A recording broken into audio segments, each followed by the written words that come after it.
Hi, welcome to the Paranormal Peep Show with myself, Neil Geddes Ward. And, well, where is Andy? Well, Andy Chaplin, he's actually out and about again. He's actually doing more of his tuned-in events.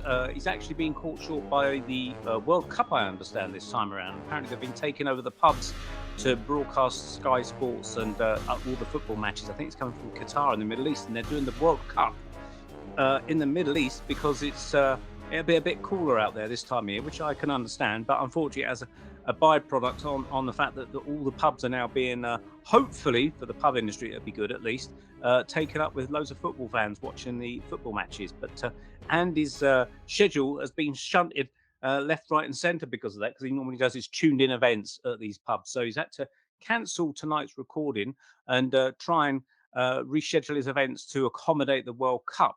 But never mind. I was going to ask Andy how his events last month went with the Halloween events that he does. And I was going to update him on what I've been doing. I've actually been attending UFO conferences around the UK. I've been to the East Anglia UFO group. Hello to those that might be watching that.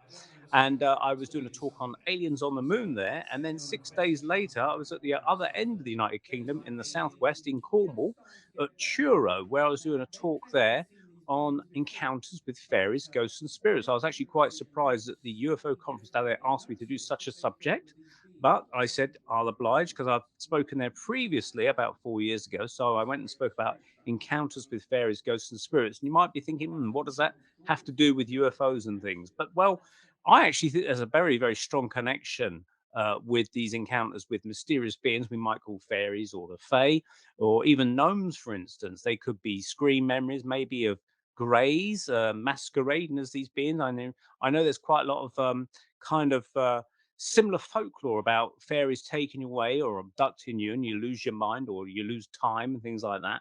Now, we can actually go into a lot more about that because our special guest for tonight from Southern California, United States of America, is author and YouTube host Preston Dennett. Preston, hello, how are you? I'm doing very well, thank you. How are you? I'm fine. Thank you for joining us on the Paranormal Peep Show. So it's just me and you tonight, but let's try and make it cozy. I think I've got plenty of questions to fire away. I know that you run your own YouTube channel, which covers both UFOs and the paranormal.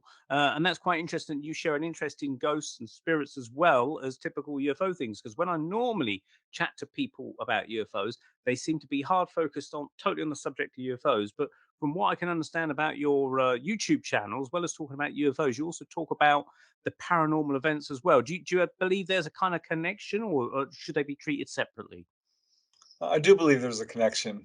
I think we're dealing with separate phenomena for the most part, but it became clear to me very early on that there is a connection there. I think a lot of contactees, people who are having extensive contact with ETs, experience a wide variety of paranormal events. Sometimes these phenomena, poltergeists, Bigfoot, out of body experiences, all this stuff intersects directly with the UFO phenomena. I think it's a mistake to ignore them.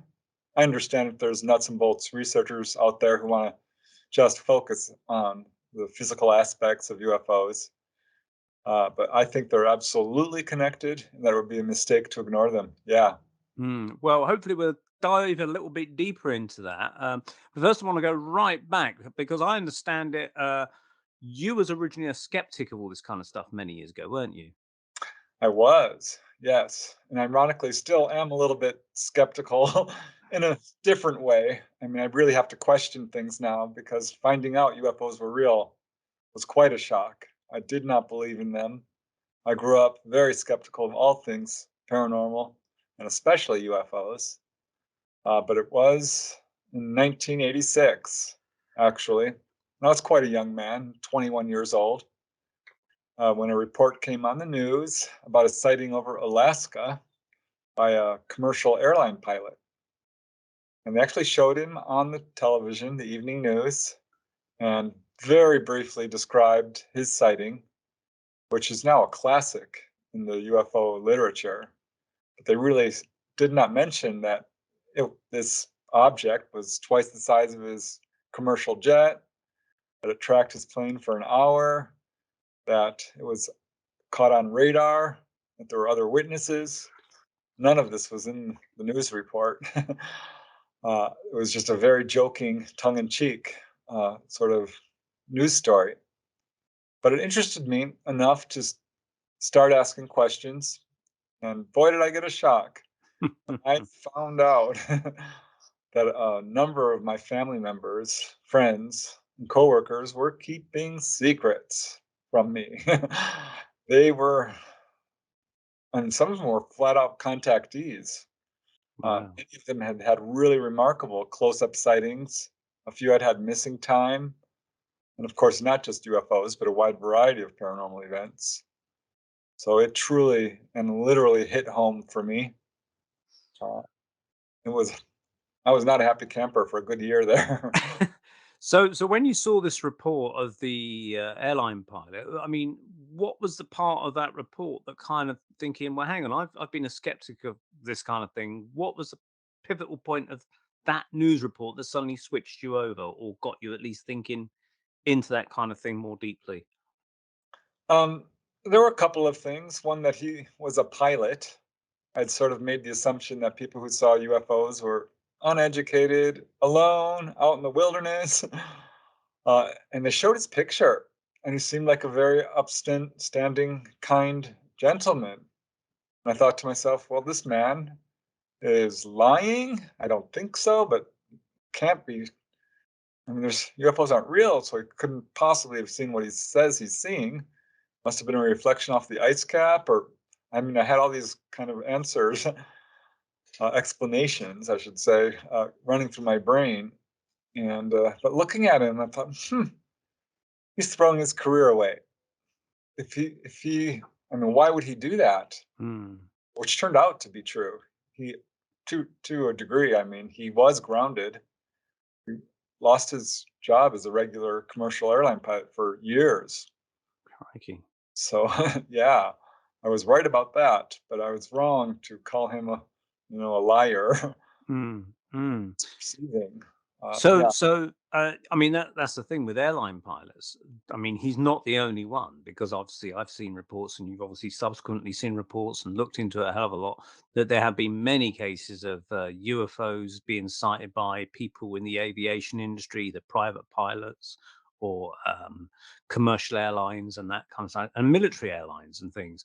And my take is that a lot of them are kind of, I mean, maybe nowadays it's perhaps not so iffy to report these things, and perhaps they're probably trying to encourage people to report them because they want as much data as they can collect now. And I'd imagine around those days it was much more of a treading carefully on thin ice because that's not the sort of thing the airline industry want to hear about, really, because it's going to affect their income. That people are thinking, oh, their pilots are a little bit screwy. We're not going to fly on that airline anymore because the pilots are crazy. They're seeing things out the window that aren't there. But in fact, there must be lots of pilots that have seen these things that have just kept quiet about them. Don't you think?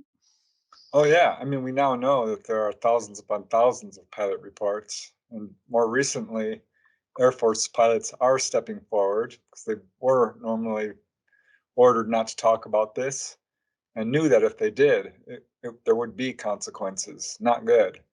But the recent reports coming out are that they've been seeing these things daily, uh, all the time, far more common than I think even people within the UFO community realized. There are books about this focusing solely on pilot encounters. And if anyone should be able to, identify an aircraft, it would be a pilot, especially a military pilot who would be Mm. exposed to various uh, aircraft. So yeah, Mm. pilots do make excellent witnesses. They're in an ideal location to see this stuff. Mm. My dad Mm. actually flew a small plane later in life. Yeah. He never saw one, unfortunately. He was actually skeptical to the day he died. But yeah, he definitely heard reports from some of his fellow pilots. So, with your friends and colleagues that suddenly said, "Well, actually, we've had encounters, Preston." I mean, what was it that they all suddenly decided to tell you at once, or you just started to ask them questions and they came forth, or what was it that broke the ice with your colleagues about their own experiences to you? No, none of them ever told me about it except one, my older Mm-hmm. brother, Mark, who was Mm-hmm. 4 years older than me, 5 or so. uh, I have 3 older brothers, an older Mm-hmm. sister, a younger sister, and none of them really, no one in the family ever discussed UFOs, not once. Mm-hmm. My only real exposure to the subject was through the media. There'd occasionally be a news report, which I just ignored. I did watch In Search of, that show with Leonard Nimoy. Yeah, from Spock from Star Trek. Yep. Right. And they did cover the UFO subject once, and I remember just laughing and thinking, no, these people are misperceiving. So, no, no one talked about it except when I was about 14 years old or so. My brother, Mark, came running into the house one evening. I remember we were sitting at the table eating dinner, or it was around that time. And he's like, I saw this thing, and it was at treetop level. I mean, it was just above the telephone poles, and it was silent. And I remember we all just kind of turned, swiveled our heads, and looked at him. I know I rolled my eyes, and nobody wanted to hear it. We were all, I thought, skeptical. Turns out my sister in law had a real couple of juicy stories that she was not talking about. Mm-hmm. And yeah, he was the first one to ever really talk publicly. And after I heard this news report, I went up to him because I was still skeptical, after hearing Captain Kenji Torochi was the Japanese airline pilot. I'm like, did you hear about this pilot, Mark? He's like, no, no. I'm like, yeah, this pilot thinks he saw a flying saucer. Didn't you say you saw one? He's like, I did. I did see one. I'm like, well, okay, tell me what you saw. Like, I tried, but you weren't interested. I'm like, well, just tell me. And he described this amazing sighting, actually. Mm-hmm. Like he had mentioned years earlier, this was at night. This was in Southern California, where we lived at that time. And he said he was with his 2 friends, Phil and Greg, who I know. They were all about 19 years old at the time or so, and saw this flying saucer, this disc, not too far away, just a couple 100 feet away. Again, very low level, right up just above the trees there, the telephone poles. And it was totally silent. It was metallic. They could see that. It had colored lights on it and a little dome on top. They're like, what's that? Is that a helicopter? No, look at the way it's moving. It's just hovering there. And then it darts. And it's again. And almost as if sort of showing off to them. And so they started their Volkswagen microbus up and took off chasing this thing. Mm-hmm. And what's really interesting is it kind of waited for them, and then it would dart ahead and wait for them and dart ahead. They passed other cars chasing it. People were hanging their heads out the window and pointing, look, look. Wow. Yeah, they chased it for 15 minutes. I'm like, Mark, you're kidding.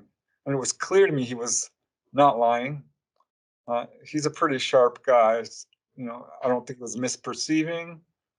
Uh, so, I mean, there was no explanation other than he saw something strange. Mm. So I'm just kind of looking at him wide-eyed. I'm like, are you really telling me this? He says, if you don't believe me, you can ask Phil.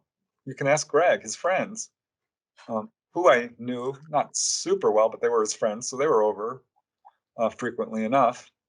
He's like, want their numbers? Like, yeah, give them to me. I will talk to them. And that's what broke the ice for me. And that's what got me to start asking, like, wonder how many other people I know might have had encounters. And it was a lot. It was shocking. Wow. Wow. So was that the point then that you just decided that that's it? You're gonna, I mean, you've evolved into a proper MUFON UFO investigator over the years, and obviously from that pivotal point was the direction your life changed, I presume, because you would have just been a regular guy or something, and suddenly you became this totally focused into the UFO phenomenon, maybe trying to, like the rest of us, trying to get some sort of understanding, what is this phenomenon, what's going on here. Um, what was the story to do with his wife some years later? Or was it when, as a child, she had those experiences that you've related? Yes. Yes. Christy is her name. Christine Kisara. And they, I think, were already seeing each other at that time. And later, you know, we started talking, and she's like, "What? Yes, I've had encounters." I'm like, "Really? What did what did you have a sighting?" And she's like, "Well, not of a UFO so much as an actual ET." Hmm. I'm like, "Wait, what?" It took her a while to step forward. The people who have had really extraordinary encounters are much more wary of, speaking due to the ridicule factor, which was much stronger back then, skepticism. But she's a lovely woman, very honest, very spiritual. I just adore her. And she's like, yeah, when I was a little girl, I think she described about, have to look it up, but it was a 10 or 12 years old. Mm-hmm. So uh, she said there was a period of 2 weeks where she had a series of extraordinary experiences where pretty much every night she woke up to see these short, sort of squat, bluish colored beings coming into her room. They were wearing cloaks. They had shiny little eyes, big boxy hands, she said. They were carrying these little fiber optic like instruments, which they would sort of poke into her feet. I'm like, your feet? And she's like, yeah, yeah, it was very strange. I've since found other encounters like she describes. But she asked them, what are you doing? And they said, oh, we're recording your memories, is what they told her. She's like, oh, she never actually saw them arrive. She doesn't remember seeing them leave. She'd just wake up and they would be there. And this went on for a period of 2 weeks or so. She shared a room with her sister, Hmm. and her sister doesn't remember quite as vividly. She was a few years younger, Mm-hmm. but does remember there beings coming into the room. Certainly, Wow. yeah. Did she ever get regressed to try and find out more information, maybe through hypnosis? No, no, she never did. She feels like she doesn't need to because she did not feel like she had missing time. I thought it Hmm. was curious that she never saw them arrive or leave, Hmm. Hmm. which does kind of raise an eyebrow here. Yeah. It's interesting you describe them, or she described them as blue-like beings, with box-like hands. Now, uh, most people, when they talk about encounters with aliens or ETs, they describe mostly, not always, but mostly the grey beings that are coming into the room. So for her to describe blue beings, were they maybe a different race, do you think? Yeah, yeah, a different type. I mean, to a certain extent, I think they're all humanoids and we all share a common heritage. I mean, we have a very wide variety of humans here on our planet. We look Mm, quite different. mm, mm, So that could be what's going on here. I'm, mm, or I'm prepared to say this is a completely different race as we think of it. I mean, we call ourselves different races, and we're not really. We're all humans. But mm, possibly, yeah, I do get mostly grays in my own mm. house, 50, 60, 70% even. But I've heard other people describe these same blue beings. And what's really interesting is Steve is an artist, very accomplished, Yeah. and has won awards and such. And at one point, I asked her to draw, do a painting actually of what she saw. And boy, is it a lot of fun when someone calls me up and describes, I was visited by these short little blue beings. And I'm like, really? And they start to describe pretty much what Christine saw. And after they go through the whole spiel and I do a nice long interview with them, I'm like, can I show you a picture? Would you mind? And telling me if this is at all close to what you saw. And it's amazing because, yes, her picture is quite accurate. Other witnesses have absolutely confirmed this. So, did she get any idea of what their intentions were? Were they friendly? I mean, but by the sounds of it, they weren't hurting her. But I mean, they just wanted to kind of record data in some way. But they obviously didn't seem to mean harm to her. But the fact is that they kept coming back on a regular basis. Um, did she get any idea of who they were? Did they explain anything more selves about where they'd come from or anything? No, no, not really. She felt like they were her friends. She was quite disappointed when they stopped coming. And in fact, she remembers she and her little sister are going out to the end of the driveway one evening, looking up, saying, "Come back, come back, don't leave us here." Mm, And no, she had no fear whatsoever. They'd never hurt her. She felt only what they told her was that they were recording her memories. I was mm. very interested in how she perceived things, and which is funny to me, interesting certainly, because she's such a little girl. It's not like she's had a whole lot of life experience. Yeah, yeah. But Did she have dreams about them in the intervening years? no, not really. She would Mm, later have some close-up sightings. I mean, UFOs did become a big part of her life. Large Largely my fault there, because I dragged her into it. I'm like, "Christy, would you mind, drawing this UFO these people saw? Would you mind sitting down with these witnesses and drawing their ETs?" So mm. this became a real career for her, and she ended up becoming quite accomplished in this field, and still to this day works closely with experiencers. She's semi-retired at this point, actually, but yeah, for that's pretty much what she and I have been doing, working together, kind of like Fox and Mulder and Scully, a little bit. So it's almost as if it's almost suggests that maybe she and your brother were meant to see these or have these experiences, and for you to kind of get drawn into it because without their experiences, you wouldn't be who you are today with your research and your books and things like that. Do you kind of sense that there's some sort of plan involved where you're meant to be doing this in some way and they want you to do this? Yeah, yes, I do. This is it's partly speculation, but I absolutely do feel this.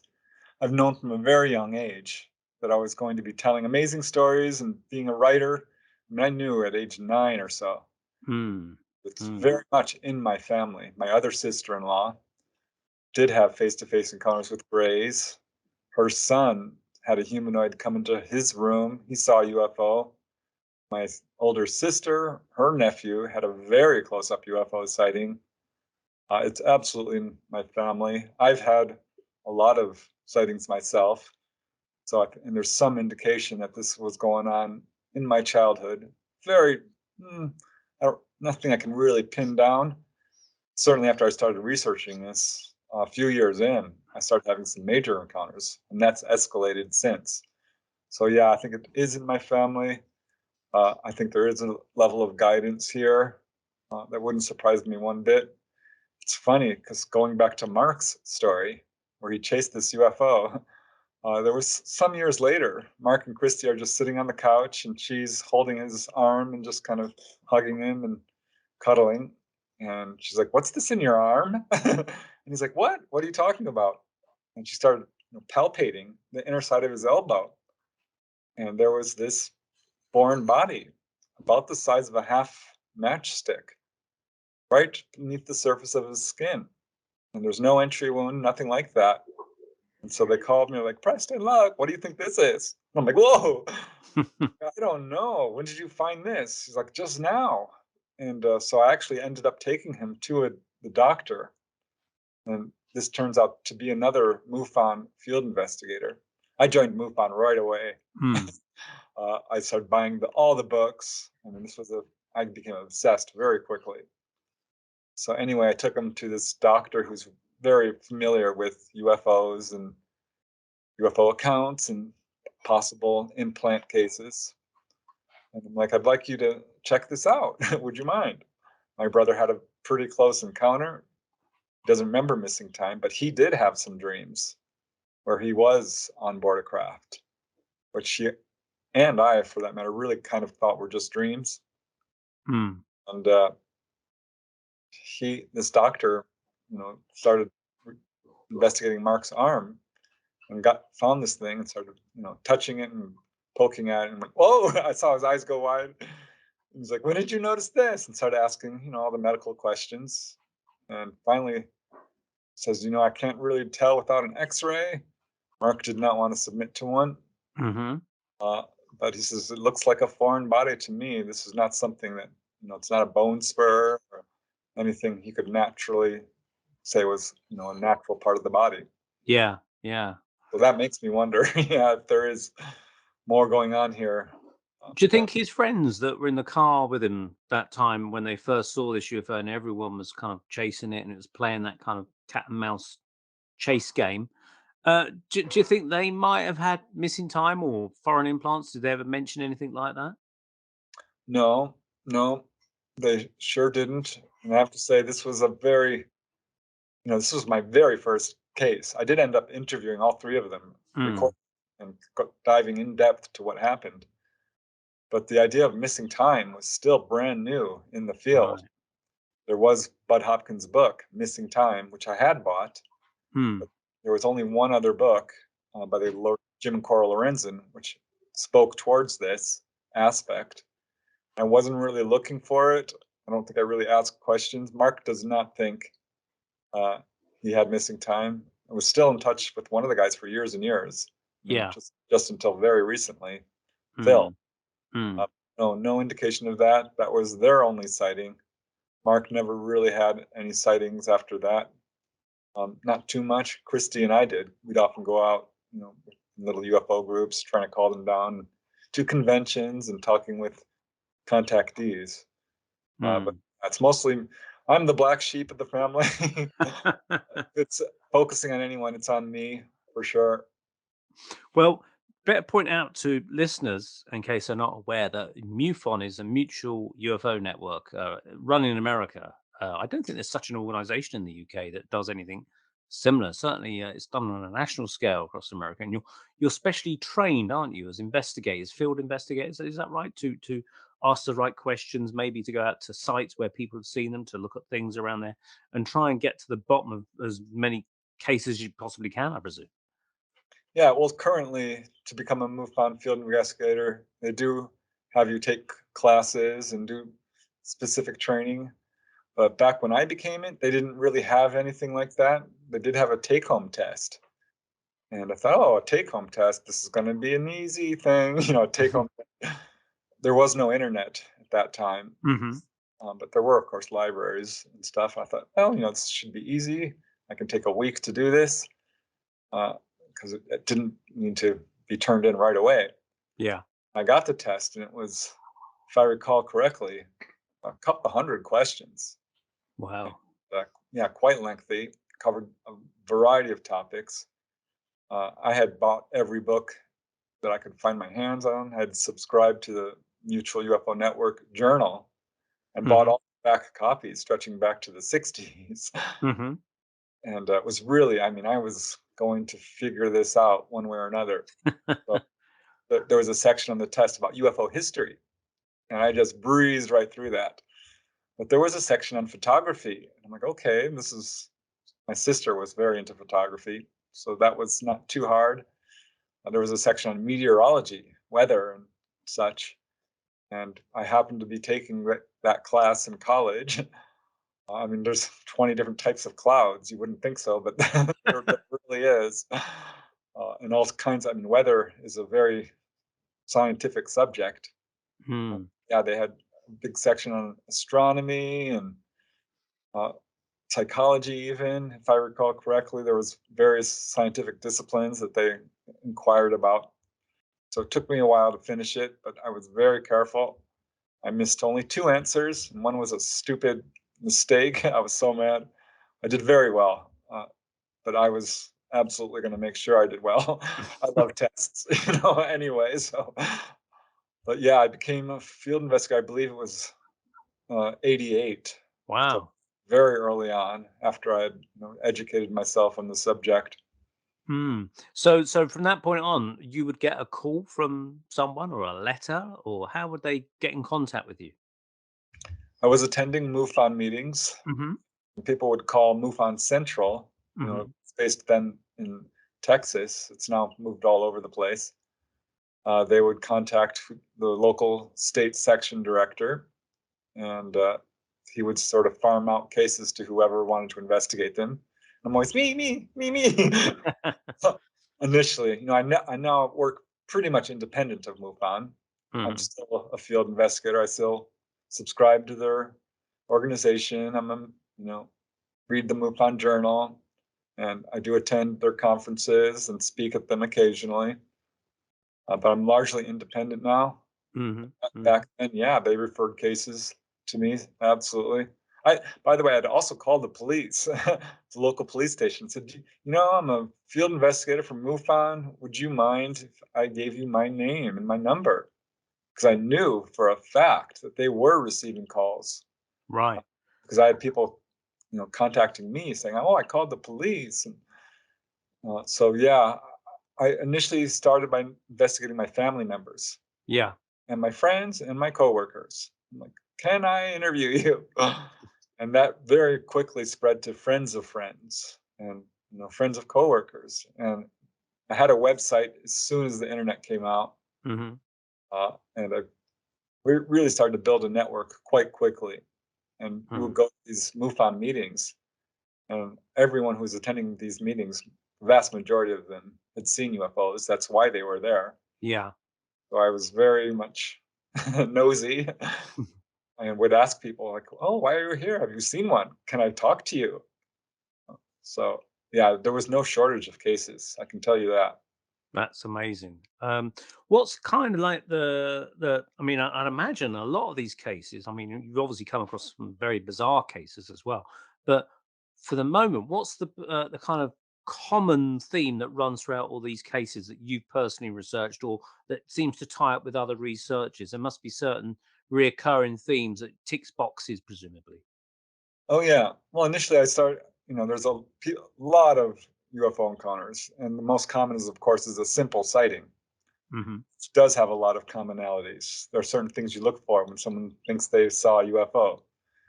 And certainly not, a red light on one side and a green in the other and a white one in the middle, which is a plane more than Mm, likely. mm, Uh, but there are commonalities with sightings, certainly, in that these are objects that are often silent or will make perhaps a low buzzing noise or humming or a whirring, but certainly not loud, generally speaking. Will often hover in place, often in sort of a wavering motion, or even sort of a pendulum movement or a falling leaf motion. yeah. So, unconventional movement is a huge red flag that you're dealing with something strange. Uh, if it sounds strange, if it looks strange, if it's moving strange, these are observables, as some researchers call them. So, that would be a commonality in terms of a simple sighting. Mm, For me, I was most interested in people who had missing time, perhaps, or hmm. saw grays or entities of any kind, really, because there's Mm, lots of kinds face to face. mm, Even more exciting was people who said, I was taken on board. I'm like, mm. now that's gold to me. Yeah. And that's where I really concentrated my research and definitely got corroboration. Absolutely, there was a phenomenal um, similarity of detail that people report. And often these are people who are widely separated in locations, age, time. I mean, they don't know each other. Generally speaking, people who are having a lot of contact shy away from the UFO literature because it can initially often be quite frightening for them. Yeah. Though usually they come around and realize, oh, this is not a nefarious thing. The vast majority of them feel it was an absolutely something they wouldn't trade for the world. Yeah. And Yeah. so it's taken on board. Yes, you can pretty much predict what they're going to say. And a few of the things that I hear all the time, one would be inside the craft. It's described as very clean, a sterile environment.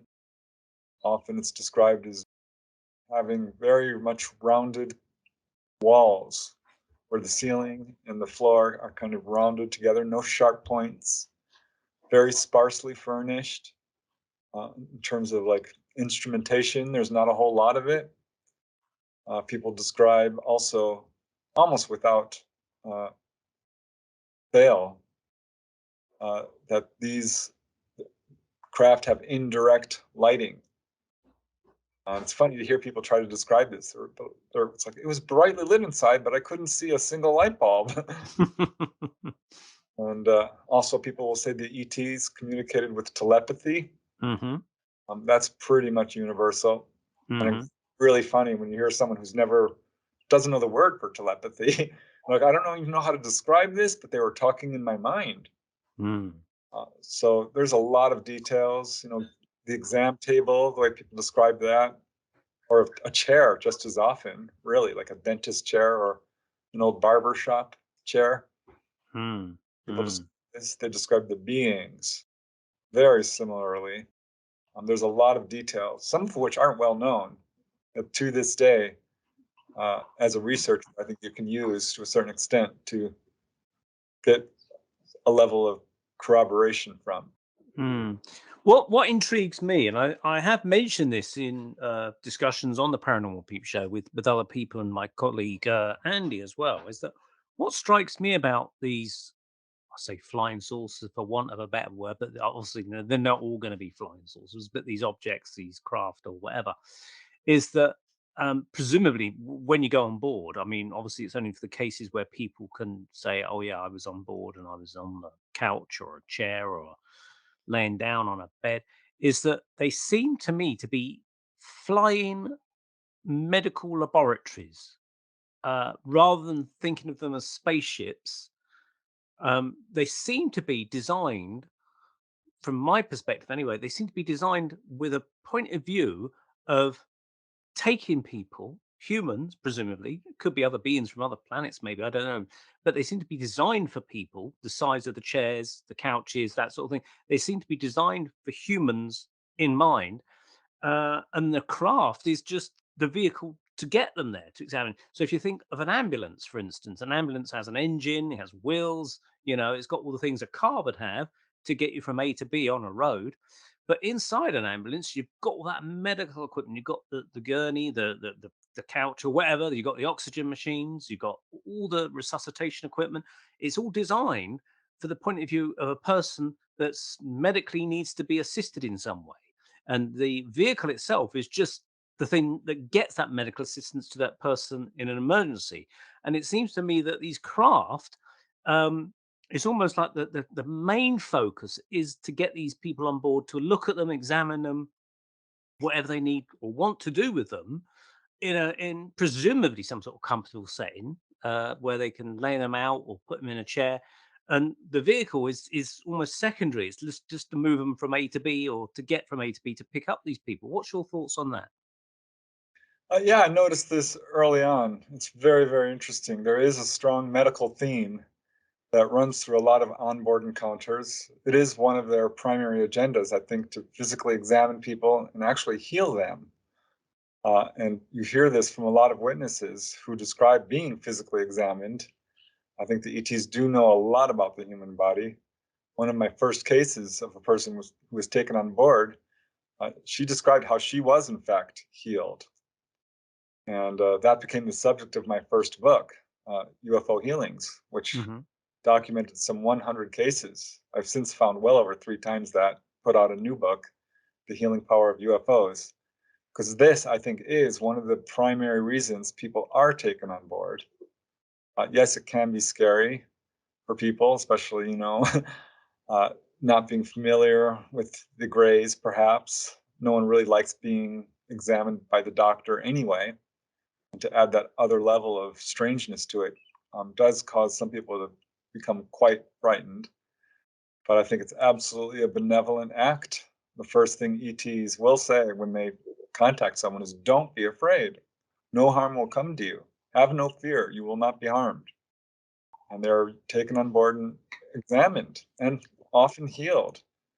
Uh, yeah, I started first, I thought, oh my gosh, what's happening here? Are people being experimented on? Are they being kidnapped against their will? Is this good? And I started to realize it was actually a benevolent experience. And that almost started to look at these craft as floating hospitals Mm. initially. Mm. And I think this is a perception people get because that is a very common experience to be physically examined. But these craft do have multiple purposes. They're very much like our own ships, in that is a pilot room, a control, the helm, I should say, the control room. There's an engine room as well. There's Hmm. observation decks. There's arboretums. There's all kinds of sections on board these craft, depending on their size. And if a person reacts well, and doesn't freak out and is not lashing out and in terror, they don't render them unable to move. Often people will remember the experience in much greater detail and not so much have missing time.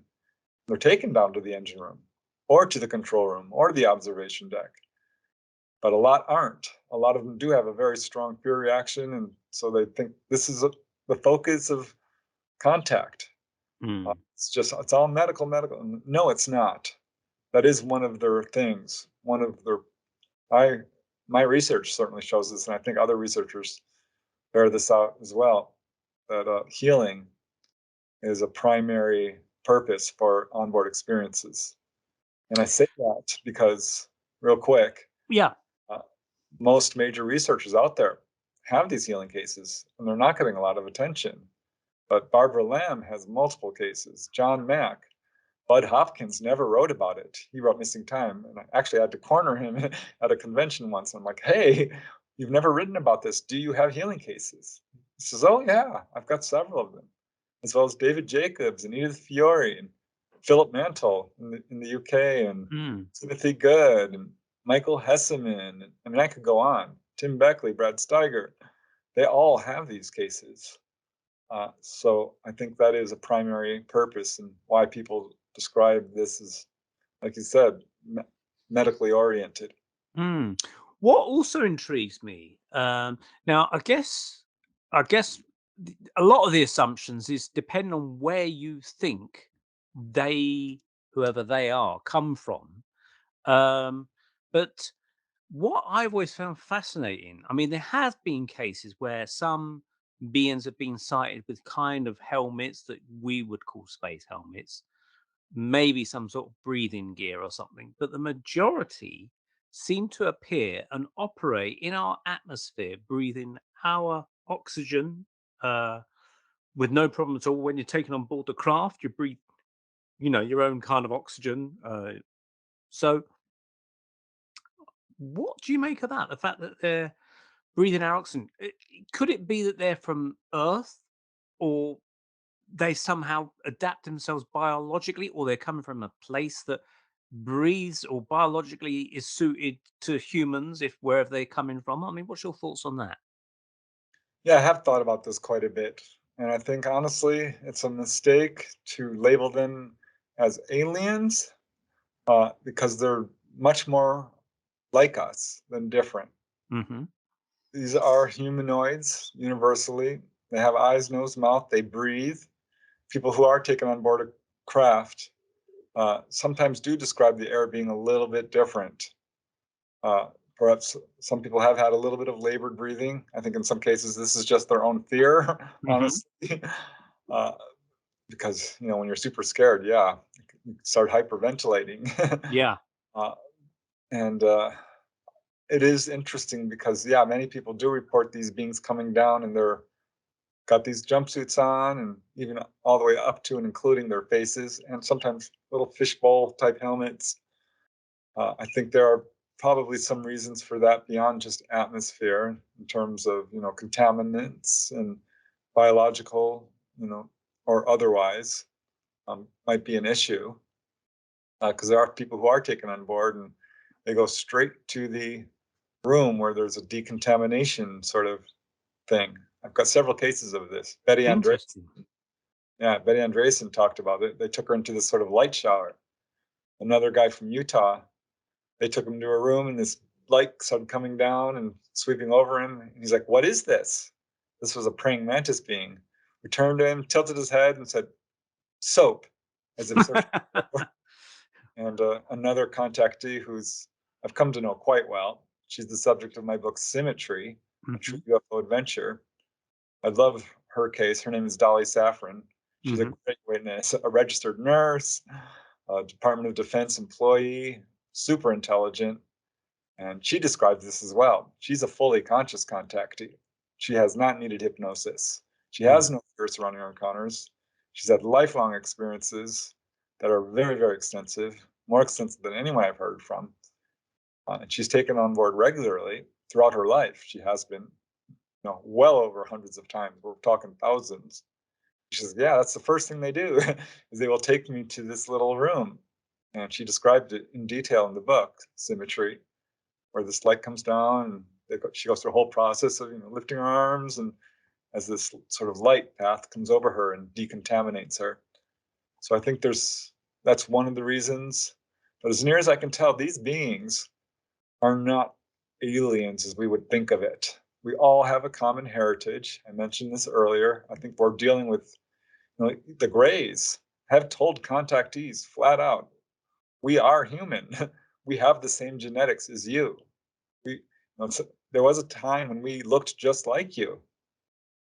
We share genetics with them. And this is why we see, hybrid, so-called hybrid babies, with them interbreeding with us.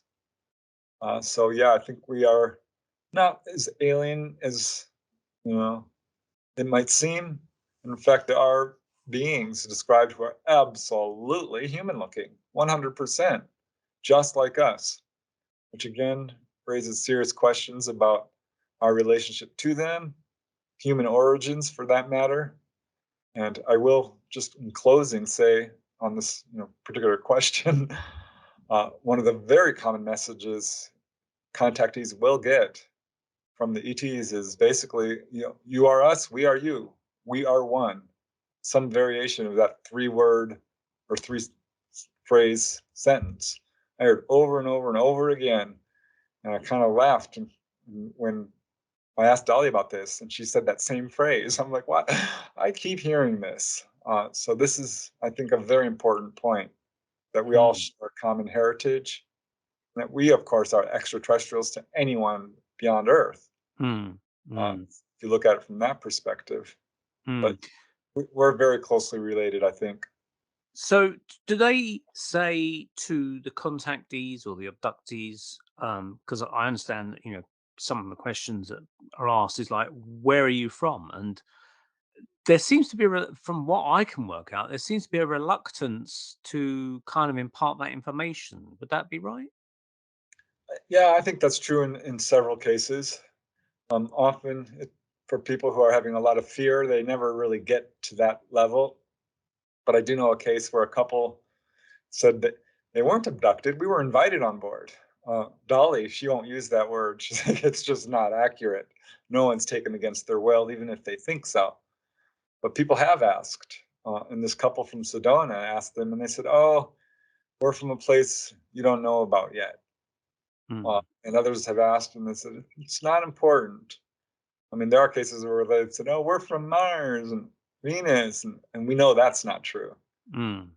But some others have said, oh, well, the Betty and Barney Hill case is a good example. She asked, they were showing her star charts, and she says, oh, where are you from? And they said, well, can you identify your planet on this map? And Betty Hill says, well, no, I can't. And they said, well, what use would it be to point you where we are? She ended up, drawing this map, and Marjorie Fish, of course, analyzed it and concluded that they were probably from Zeta Reticula. That has come up in a number of cases. Dolly, I asked her, they did tell her, they took her to their planet in the Orion system. That certainly comes up in a number of other cases. But yeah, I think they're reluctant for a number of reasons. We're very warlike. If we were to get a hold of this technology to the point where we could use it to fly between star systems, this could be a real problem for them. I don't think we're at that point, even though we do have some of these craft. But generally speaking, yeah, they're pretty tight-lipped. I believe they are from other planets. I don't think they're time travelers from the future. I've looked for cases to support that theory, and there's not really enough to speak towards that. I don't think it's useful to call them interdimensional beings, because we're all interdimensional. All entities have an interdimensional aspect to them, a soul, if you will. I don't think it's a strange phenomenon, as some researchers like John Keel or Lauren Coleman and even Jacques Vallée has put this theory forth, that some of these are not ETs at all. It's an intelligence that is masquerading and It's a very vague theory. There's no real mechanism described behind it. I think it's a bit of a cop-out, honestly, because if you look at the evidence in its totality, I'm talking about everything from photos and films, to eyewitness reports, to landing traces, to the fact that people are taken on board are not in their rooms, they're gone, to implant removal cases, to crash retrieval reports, and I could go on. I think the theory, I don't even like to call it that, because it's pretty much proven that what we're dealing with here are beings, biological beings like us from other star systems. So a lot of questions surrounding this, but that's what most researchers have concluded. That's what the vast majority of contactees feel we're dealing with. It's an important point. These are ETs. It's not that hard to figure out. There's a lot of skeptical thought. I mean, I know a few skeptics, and they always say, but it's impossible to get from there to here. That's always their kind of thing. I mean, these people don't even have a basic understanding of physics, but they're suddenly physics experts to say it's impossible to get from there to here. Now, of course, we're thinking in conventional rocket technology that we've got. I mean, you could go into the whole secret space program and speculate what's maybe behind closed doors at Lockheed Martin or wherever. But do these beings ever give a clue of how they traverse this vast distance? Oh yeah, 100%. And I do think we have a sort of very earth-bound perspective on things, saying, well, the stars are so far away. And if you study, physics and astronomy, you will know that using propellant is not going to work.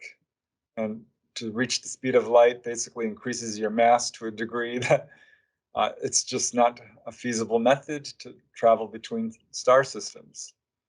So there's been a lot of speculation. The fact is they are here, so we know they're doing it.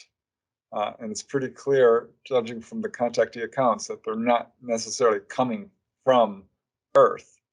And when someone sees a UFO, it usually goes straight up and it's a little tiny dot in the sky and off it goes into outer space.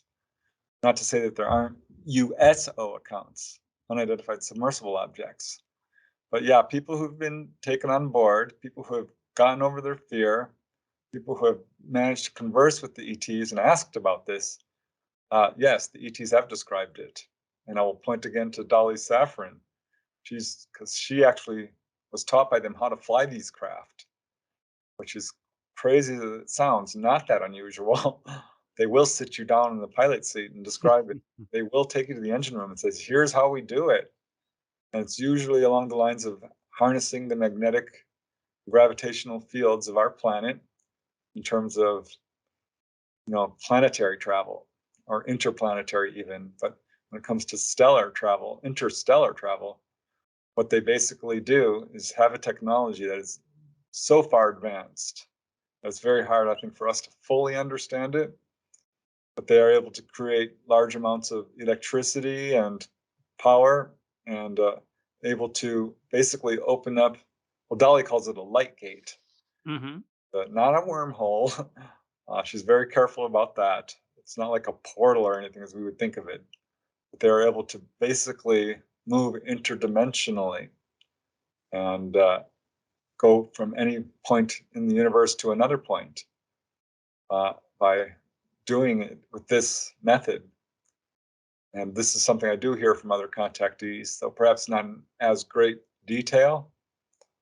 But they absolutely do have this ability to do things that we don't fully understand. That will include even things as relating to time travel, as we might think of it, but transmedium travel, meaning they can go through the air, they can dive into the oceans at high speed, even into the ground. There are people who describe these objects moving through trees. I've talked to people who were taken and the craft actually landed in their house. Wow. Right through the house and pulls them on board. And this is, I think, baffled a lot of researchers, like, what's going on here? Some people are taken on board and the craft might be dressed up in a weird way. I mean, there was a lady from Indiana who was pulled on board and she's like, there was a couch in there, an easy chair. It looked like a doctor's office. I've heard this a few times. I asked Dolly about this. And she's like, oh yeah, they do that. They can make you comfortable. They will put forth an environment that will put you at ease if they think that's going to relax you. So there's a lot of speculation about what's going on here. Is this symbolic? Is this interdimensional? But they have a extremely advanced technology that works largely psychically, actually. Mm, mm. These craft themselves are alive. I've heard many Interesting. describe this. And that was another question I had to put to Dolly. I'm like, she was very insistent about that. She actually brought it up because I'm like, oh, all of the craft, and she's like, yes, these craft themselves are embodied by an entity, and they're largely flown psychically, which makes sense if you pay attention carefully to the crash retrieval reports, where the whistleblowers talk about going inside these craft and not being able to figure it out, how it's driven. It's because it's all very much a technology that is deeply integrated with psychic development. If the craft are alive, would it be wrong to say that maybe that when someone says, "Oh, we found a crashed saucer or something," and they've gone inside it and looked around, would it be maybe that when these craft appear in our skies, they're almost camouflaged to appear similar to our own technology, our level of understanding, i.e., metal objects in the sky, when really, if you peel back the layers, the true nature of them, you mentioned psychic, that they're actually more something beyond that understanding, but it's more of a way, like you say, if you can go inside a ship and they can make it appear like a nice warm doctor's office or something like that, maybe the outside could maybe to appear as something more familiar. I mean, people talk about nuts and bolts UFOs, something that's just a little bit ahead of us in a sense of craft, almost science fiction looking. Um, but do you think there's something beyond that they're living beings that just use some sort of camouflage reality to appear as craft? I am not sure I'll go quite that far. I mean, it's clear that there is a nuts and bolts aspect to these craft in terms of metals being used. Uh, I do think that, yeah, there's a lot going on that we absolutely do not understand, and they do have the ability to change shape, size, shrink down, enlarge themselves, do things that we absolutely do not understand. And there are many accounts, yeah, where they can absolutely cloak themselves uh, and use lights in any way that they want, make themselves transparent or invisible, or even put on a sort of screen memory type thing, if you will. Hmm. And I did ask Dolly about this, and she says, "You know what cuttlefish are?" I'm like, "Yeah." Yeah, she says they can do that. They're very much like that. They can change the surface of their craft to appear any way they want, and the interior too. They can do all kinds of stuff, but they still do have, there are reports of crash retrieval. Well, let's go look at landings. When a craft comes down and lands, often there is metal fragments sometimes left behind. That was true in the Lonnie Zamora case in Socorro, New Mexico. Hmm. And some of these crashes involve like magnesium and metals. So yeah, I don't think that they're faking it in terms of looking like a craft. These craft do have portholes. They can turn their walls transparent so people can look out. And this is a craft as we would think of it. It is a vehicle. Uh, but there's absolutely things to it we don't fully understand. It's a technology that's so very, very advanced. But no, I don't think they're born like a human is born or die that way. These are constructed. These are Mm. built. So these are craft, absolutely. Uh, that, And do you think they come out of a mothership? I mean, people talk about these cigar-shaped objects, and they've seen objects coming out of them. I mean, I've read, I think it was in the friendship case, the Amici case of Italy. I don't know if you're familiar with that, and they spoke about the fact that they claimed, anyway, the beings they were in contact with told them that these craft, the flying saucers, if you like, are merely constructed per mission. So if they say, right, we're going to go out to the USA, abduct 50 people today, they'll make a craft specific. This is what they said. They make a craft specifically for that purpose. Goes out there, does its job, and then comes back, and then it's deconstructed or something. This is what they said, but just another interesting aspect of it. I don't. I mean, I'm kind of given to the belief that maybe these craft are just for flying around in our atmosphere, maybe up to space, but for the bigger journeys, yeah, I think it was who was the guy, the logger in Oh, Arizona? yeah, Travis Walton. Yeah, he found himself on board like a huge ship, didn't he, with smaller flying saucers inside. That's a kind of point that I'm trying to make, that maybe they come out of these larger craft that are maybe in orbit or hiding behind the moon or something like that. Have you heard anything like that? Oh, yeah. Yeah, there's no doubt motherships, vast ones. There's many different ships of many different sizes. I think a lot of what the people see here, particularly if it's landing or picking someone up, are smaller craft. Mm, People will describe them as being quite small, 10 feet across even. mm, There was a case that I researched which took place in Northern California involving a family who owned a strawberry field. And they had three craft come down over their strawberry field. And the lady I interviewed was right next to one of these craft. She got the message, don't be afraid. Nothing will happen to you. She was like, wow, I don't know how to tell you this, but it was speaking in my head.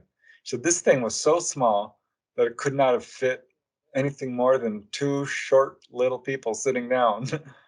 And this is something I think a lot of people do see. Dolly describes this. She calls them two-seaters. And they will take you up to a larger craft, which is exactly, I think, what happened to Travis Walton, who mm, described, walking out of the craft he had been initially taken in, and mm. it's parked in a hangar, and there were other Yeah. craft, and this Mm, is another ship, and we see these sometimes high up in the sky. This happened during the Topanga Canyon UFO wave. There was a very large craft. This is a case I investigated in the mid 1990s. A very large craft, which were seen by multiple people in different areas throughout the canyon yeah. in Southern California, but it was releasing smaller 10, 20, 30 craft. So yeah, there are absolutely motherships, and I think these can get quite large in size. There are contactee accounts of people describing massive, like planetary size. Wow. I mean, Dolly talks about this. You've heard of the concept Dyson sphere? Yeah. Yeah. That was originally sort of thought up by a science fiction writer, actually. Mm, Olaf Stapledon was the first one who really talked about it, but it was the scientist Dyson who sort of popularized the concept. But Dolly says, "Oh yeah, they have these, and this is where they take a lot of those people and plants and animals that they scoop up from, Earth or other planets that might be having an existential crisis or something. mm. We'll sort of remove them and put them down on another planet." And so, yeah, they have giant, giant craft with, seas even and arboretums, forests. I remember John Mack talked about that. He had a case where a lady was taken on board and she thought for sure she was in a forest. She wasn't. She was on board a craft. There was a pine Wow. forest. And RD6 Killer Clark has cases like that as well. Most researchers who focus on contactee accounts will start running across these. So yeah, there's Mm. many different craft, many different sizes for many different purposes.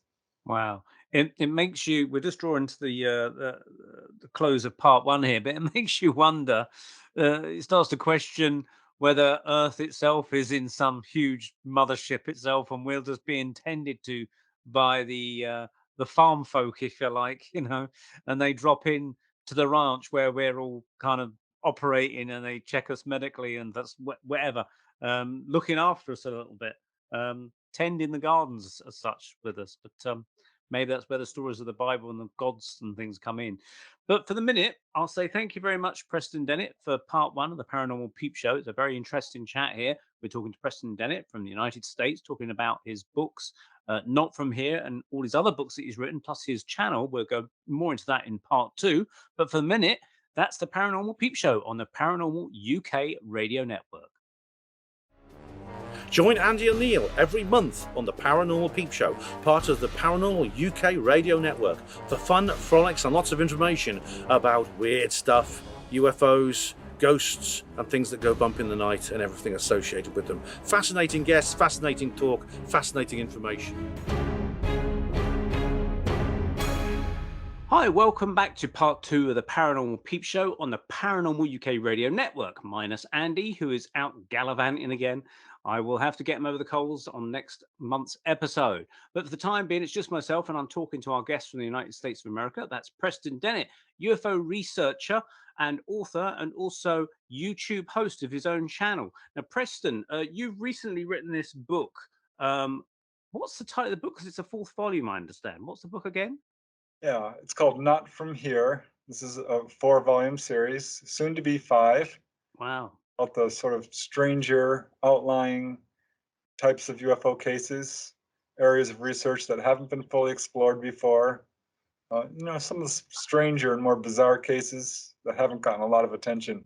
Is this why you did decide to write the book? Because these were the bizarre cases? Yeah, I think one of my specialties has always been finding new patterns in UFO contact and just digging deep into areas that haven't been getting a whole lot of attention. And I'm really interested in this subject, all aspects of it. And this was originally an idea that came about because I'd written so many articles, well over 100, and of course many books. But my articles had some of my best research, and they were being sort of lost to posterity. So I thought, you know what, I'm going to dig out these articles and take a look at them, see if any of them are interesting, and I can get them out in book form. So that's what I did. I picked out some of my favorite out of, a huge choice of them. With 100 articles, I had a lot to choose from, and basically picked subjects that I thought, I can explore this even more now that I have more research tools. I've certainly learned a lot over the years. I was able to expand each of these articles to probably twice its normal size and draw on cases from all across the world, stretching back 100 years to really the present day, and just explore these very bizarre aspects of UFO contact. And what was bizarre for you in some of these weird cases? What really struck you as really strange and out of the ordinary? Oh, there's quite a few. I think one that really struck me was one I put in the first volume, volume 1, which I titled Phone Call from an Alien, which caught my interest because I actually had a personal case from a gentleman in upstate New York who said that every now and then he would get very strange phone calls with these kind of high squeaky voices, lots of clicks, and someone talking very quickly. And once he did receive a phone call on his cell phone, which had a ringtone that his phone cannot make, and said no such number. He tried to ignore it, but it kept ringing. So he finally answered it, and it was one of these voices, very almost robotic sounding. He said, speaking very quickly with lots of consonants and very cool, just different. And it said, "The time has come. We are near," or something along those lines. And he ended up having an experience that night. And when he described this to me, I instantly thought of Bud Hopkins, the famous researcher who's put out a bunch of books on UFO contact, because he wrote a book called Intruders, and the star witness in that, Debbie Jordan Cobble, had this same experience. She would receive these weird calls, often on a Wednesday for whatever reason. That was a pattern that turned up for this guy I interviewed. It was always like the same day of the week, which I think was a Tuesday. And that's not the only case I thought of. There was another from Ray Fowler. He's very well known for researching the case of Betty Andreasen, a lady from Ashburnham, Massachusetts, who's had very extensive contact. And she described this as well. And digging into the literature, I found a good dozen or more cases of not only people who've had this sort of phone contact, if you will, but Whitley Strieber, author of Communion, had an experience where he talked about this voice coming over his stereo, and he held a conversation with it.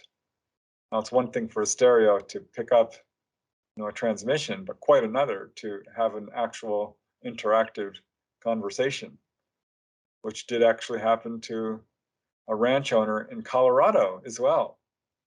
And if you dig into the literature, there's a few cases where radios have basically televised messages from ETs as well, or even TV stations.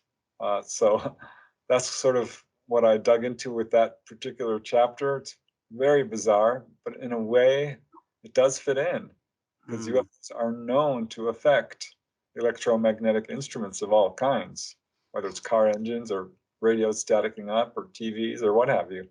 I guess these people initially must have thought they're going a little bit crazy, receiving calls through their cell phones or coming through their TVs. Because I mean, I know that doctors will say that schizophrenia or schizophrenics are people that sort of talk to their TVs because there's messages coming through the TV. So I'd imagine skeptics would just write that off as some sort of schizophrenic episode or something. But you say that the initial guy who had the call coming through did have an encounter later that night or something. Yeah. So were these calls followed up with more encounters with physical beings in some way?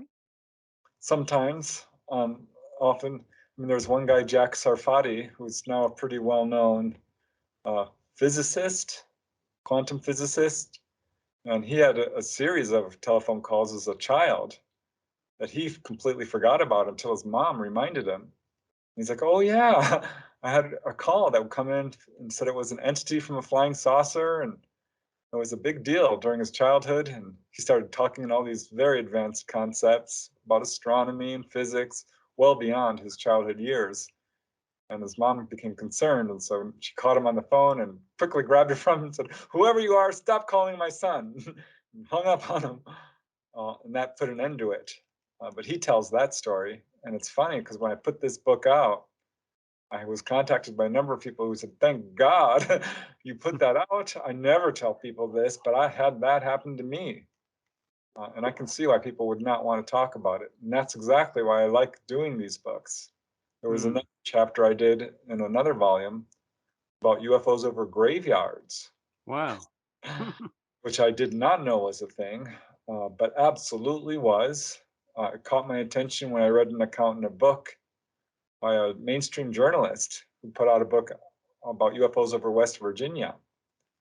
And he had a case involving the Dean Memorial Cemetery and the Nethkin Cemetery. This is a little group of cemeteries in West Virginia, where UFOs were coming so often that the local townsfolk could predict it. And they would put UFO stakeouts. They'd sit out there with their armchairs waiting.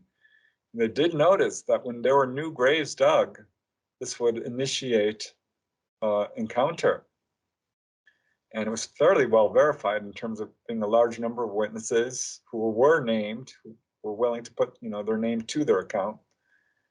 And when I read that, I instantly thought of a case from J. Allen Hynek, a very respected researcher, originally as you may know, astronomical consultant for Project Blue Book. And he described the case, which I think was in Massachusetts. I'd have to really look it up. It was on the East Coast. But at any rate, he described how this couple had decided to take a drive because there's been newly fallen snow and it was really beautiful out. And they came upon this little graveyard. And it was very peculiar because there was this cluster of fog perched over this graveyard. And there was this glowing object inside. Like, what is going on over there? Because, a little fog bank is not unusual. But when it's over, this one area, that was unusual. It was all lit up. That was unusual. So they drove up right next to it, and there was an object. They could see it. He pulled over, he rolled down his window and waved at it, at which point he became temporarily paralyzed. And I believe their car malfunctioned, and they're kind of stuck there. And this object remained for a few more minutes, and then quickly took off and left, and they were able to move and drive on. So it looked like something was going on that they did not want to be disturbed on, the presumed ETs. I started digging further, and it turns out a lot of researchers had cases like these. Ray Fowler, who I mentioned earlier, Betty Andreasen, had a case, and he actually went to the police about it. And the police said, oh yeah, we're staking that cemetery out because someone's been disturbing the graves. He's like, well, I have 3 accounts of people who've seen UFOs over this graveyard. Wow. And there's a case in France where kids were walking through a graveyard and they came upon a landed saucer and an ET in the graveyard. In the Dean Memorial case in West Virginia, some of these graves are being disturbed. There's a case up in Canada as well where there was sort of digging marks and burn marks on the graves. Jim and Coral Lorenzen had a case where there's UFOs. This guy came running in to the funeral home that he was visiting. He's like, there's a UFO outside. It's hovering over the graves. And the owner of the funeral home just kind of laughed it off and said, yeah, right.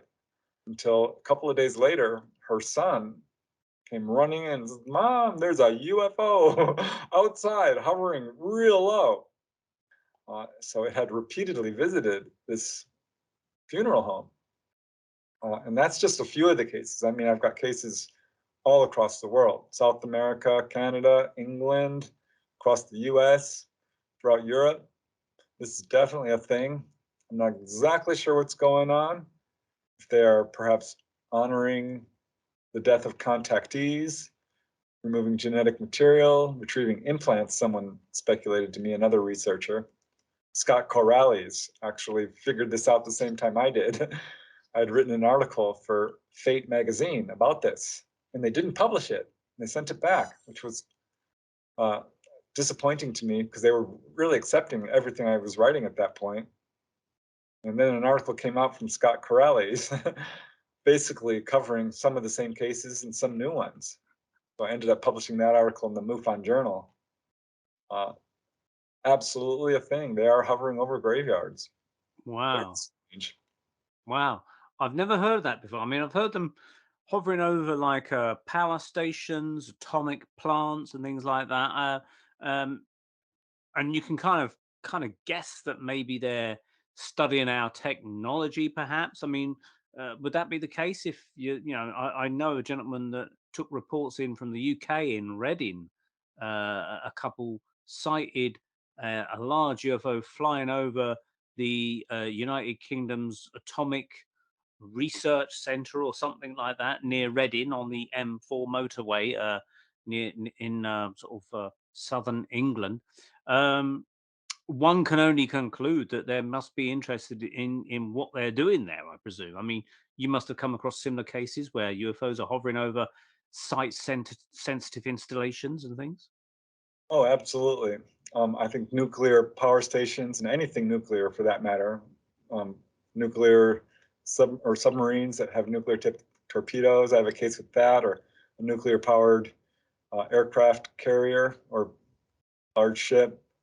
In fact, there's a very famous incident in Malmstrom, Montana in 1967, March of 1967, where UFOs came down and essentially rendered our ICBMs, our intercontinental ballistic missiles, nuclear tipped, turned them off, almost 20 of them.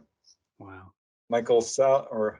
Robert Sala, I believe, Salas, yeah, I think that's right. Salas, wrote a book about this called Faded Giant. He was one of the first whistleblowers. Since then, several others have come out. And I was contacted by a gentleman, Mel Hansen is his name. I ended up writing his account in my book, Wondrous, because he really wanted to go public. He's quite elderly and wanted to do his part to aid disclosure. He had, signed an NDA, but at this point he didn't care. He heard this story on Unsolved Mysteries on television. He thought, oh, well, I guess I can talk. And he found me and described an incredible experience. He was there, and he was part of a crew that performed routine maintenance at various Air Force bases and nuclear sites. And he and his team, he was the head of the team, were maintaining one of the missile sites there in Malmstrom on that evening in question in March of 1967. And he was outside. Most of his crew was, inside the missile site underground. And he looked up along with the security guy, and the stars started blanking out. And he saw this very large craft Said it was a very quiet night. It was eerie from the beginning. But this very large craft hovered quite low. You couldn't tell quite how large it was or how low, but it was, less than 1,000 feet, probably closer to 500, he said, or even less. But a large, dark mass. There was no lights he saw, but he says it's not long after it hovered over this thing, the missile shut down. Now, these missiles do have fail safes, of course, and he says the fail safe involving the diesel generator went immediately online, and that also went off. And then it went on to battery power, and that went off. So there was 2 fail safes, which were also rendered inoperable. He did, of course, call his superiors and say, we got a situation here. And they said, hang in tight, don't get out of your Jeep, don't do anything. We're sending a crew over. These missile bases, these sites rather, are quite separate. They're all independent systems, and they're somewhat remote. And being surrounded by wilderness, so it took the security crew from the center of the base 45 minutes to get there, by which time the craft was gone. They told them to evacuate, don't talk about this, don't even talk about it with your friends or coworkers who were there, nobody. And they questioned him the next morning, up and down, sideways, about everything that happened, and basically said, you are not to talk about this ever. And he didn't for most of his life. So that was one case, where they're absolutely hovering over anything nuclear. I did interview another gentleman, Ray Sachs is his name, who was an electrician's mate on the Clamagore. And real brief, he was in 1971 on the Clamagore, this submarine, which was carrying nuclear-tipped torpedoes, not known by the public at that time, but it was, heading up the East Coast one evening at about 12 knots on the surface of the ocean when a UFO zipped up right next to the submarine, paced it for 15 minutes, said it approached at about 100 knots, much faster than anything we have. And it came right up to the sub, which it's not, no craft does that at sea. It's far too dangerous. But paced it for 15 minutes, during which time all the high-ranking officers came up on deck because they wanted to see it. And then off it went. Made no sound, nothing. And according to Ray, the second in command turns to the commander and says, how should I record this in the log? The commander said, officers who record this kind of incident in the log do not move up in rank. So it wasn't recorded. Blimey. So nuclear is a big draw, but anything, like you said, technological. In this latest volume 4, I have 2 of what I would call UFO attractors. Mm-hmm. One is airports. And boy, I found a lot of cases of UFOs hovering over airports and landing, and humanoids even seen. And the same exact thing with dams and hydroelectric stations. So what would they be doing, do you think? They're just taking a peek at the technology, recording it in some way, analyzing our defenses maybe? I think probably all of that. When it comes to airports, I've got, theories. One is that they are, keeping tabs on our technology and our aircraft and just watching it very closely. Airports is a very curious place to show themselves, because we do have radar. There's going to be a lot of people. I mean, we've got control towers there observing at all times. Mm. So why would they do that when they're generally evasive, unless they want to be seen? And I think that is what one of the agendas is in these airport encounters. There was a very famous case in Chicago O'Hare Airport, which a UFO was widely viewed. It came about 200 feet over one of the gates there, gate C16, I think it was. And it was a large 500-foot saucer.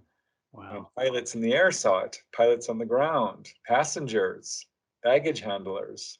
It was the baggage handlers who ended up, whistleblowing this story because United Airlines told them not to talk about it. And a mainstream journalist got a hold of the accounts and tried to get United Airlines to tell the truth, and they denied it. So did the FAA until the truth came out and they reversed their statements and said, okay, there may have been something there. It's a very famous case. Is this the one that left zapped up through the clouds and left a hole in the cloud? Yeah. Exactly. Yeah, and that was the case that really got me digging deeper, because I, at the time was based in LA, Los Angeles, and LAX has had encounters since it's been around. I found about a dozen cases, rather, really stretching back to the modern age of UFOs, the late 1940s, early 50s, up to the present day. Photographs too. Wow. So I think they are showing themselves off on purpose. I did talk to Dolly Safran, who I mentioned, who's a contactee. I'm like, what do you think of these cases? She says, well, they do hover over airports, and that there could come a time when they are going to do a mass landing. And this could be what you might consider a practice run, because our planet is going through some major upheavals. This has been a message from a lot of contactees that we are facing an uncertain future, partially due to the way of our warlike ways, our use of nuclear weapons, the pollution, destruction of the environment, all of this stuff, but ultimately because we are dealing with the end of a cycle where our sun is basically unstable, and we're dealing with a lot of CMEs, coronal mass ejections, and the collapse of the Earth's magnetic field. And there is science on this. If you really are interested in doing your research, you can look this up, because a lot of contactees have gotten this message that at some point there will be a mass landing, and that people may very well be scooped up. So to hear Dolly talk about this in great detail, which we present in the book Symmetry, I'm like, wow. So perhaps that's one of the things that's going on with these airport encounters. But yeah, over dams as well. So I think I've got some theories on that too, because I've got 30, 40 dam encounters. What would your theories been on the dam encounters? Well, initially I thought, well, here they are just checking up on our technological progress. But I have to tell you, there's a number of cases where they hover over these dams and the power goes out. And it's well known that UFOs hover over high tension wires, and there's a good number of cases where they're associated with blackouts, electrical blackouts. That's certainly true with these hydroelectric dam cases. So I think it's partly, checking up on our technology, and partly perhaps scooping up electricity. There's one dam in South America where they called the UFOs rabones, which means thief. Because basically, they believed they were having so many power failures associated with these objects. I asked Dolly about this, and she says, well, really what they're doing is checking to make sure these dams are safe. She's been inside these craft when that has happened. So I think there's various things going on here. But I would like to mention rocket launches as well, because I think that is a clear-cut case of them watching our technology. White Sands is where we did a lot of rocket research, a lot of launches, and they were very well known there. In fact, the commander of the base, McLaughlin, ended up going public and telling Time magazine that, oh yeah, we have this happen all the time, as well as over China Lake and other areas of aeronautical research. So I dug into that and I found a bunch of cases. And I found something really interesting, because there was a case in Nevada, a case in Arizona, and a case in upstate New York involving, get this, toy rockets. A father was launching toy rockets with his sons in upstate New York, just little bottle rockets, and which can reach several hundred feet in height, or more, depending on how much money you want to spend. And they had some good ones, and had launched them like 6 times when these UFOs showed up and started whirling around their little rockets as if to just check out what's going on here. So I think that's how close they're observing anything we do in terms of space travel and rocketry. Wow, that's impressive.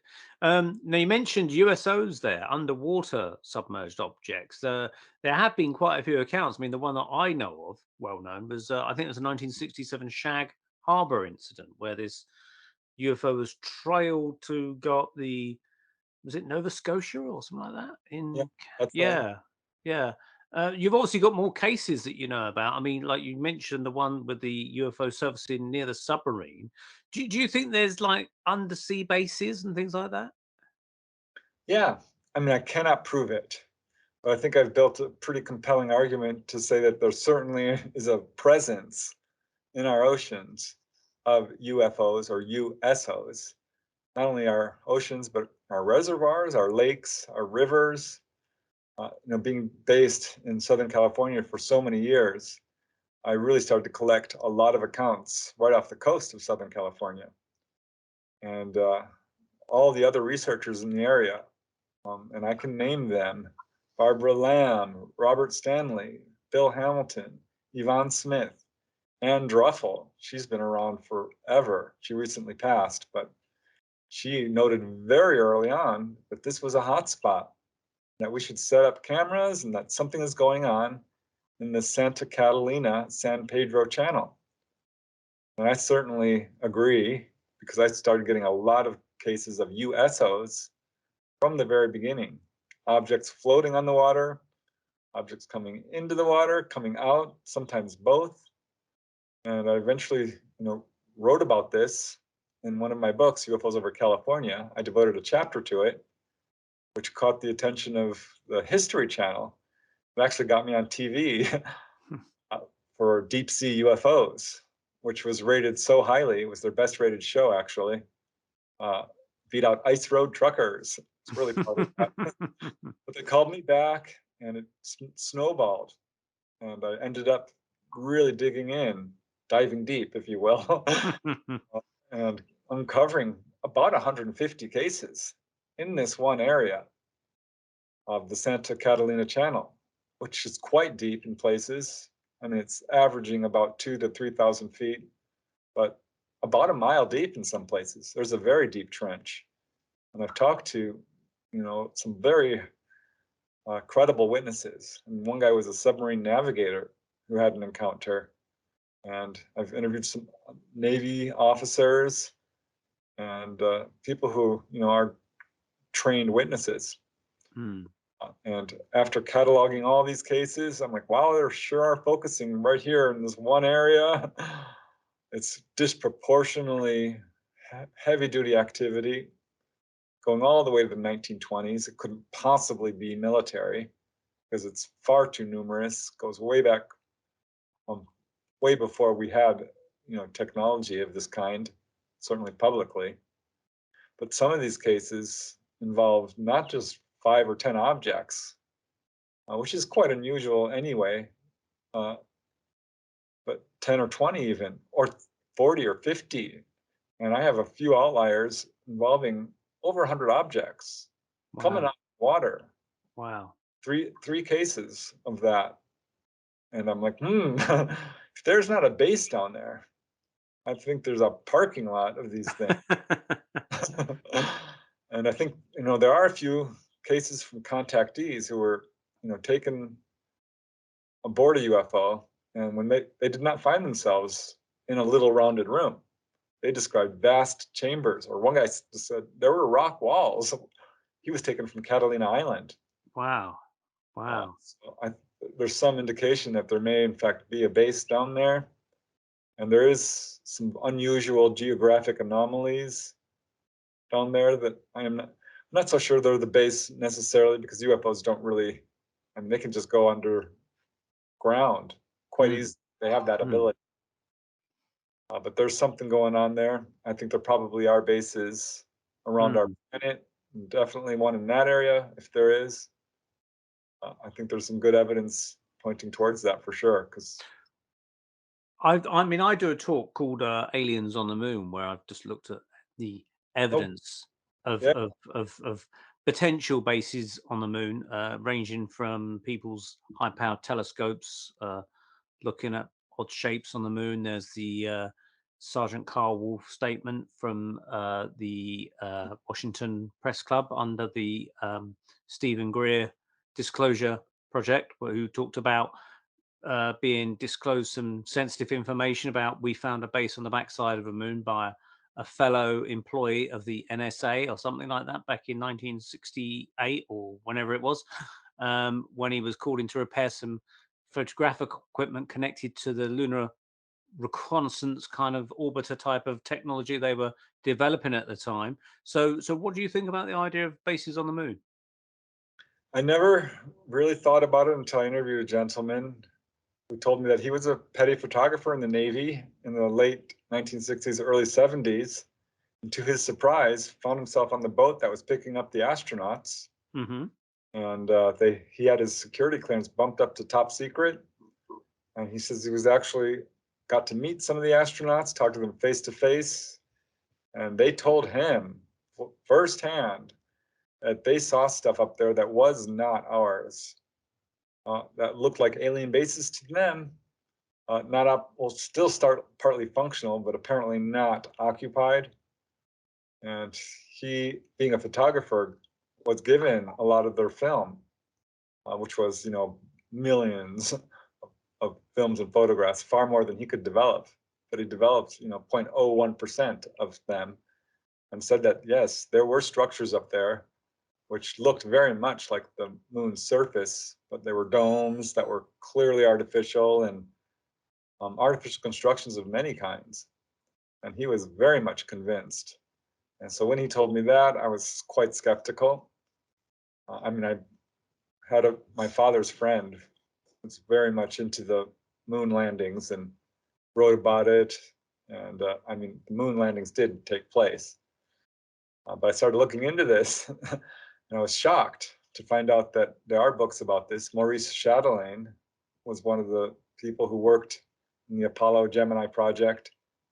And he's what I would call a whistleblower. He said we were followed to and from the moon, as was Chris Kraft, a communications specialist, made very similar statements.